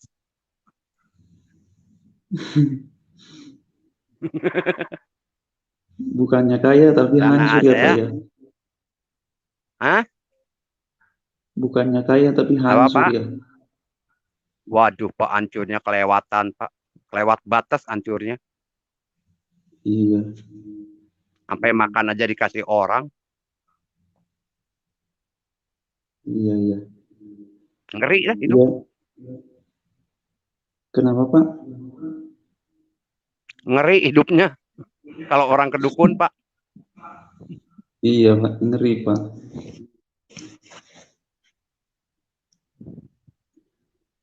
Ya, saya memberi semangat aja buat Bapak, tetap semangat di dalam Tuhan Yesus. Iya.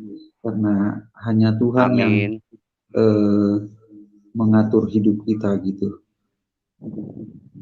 Amin.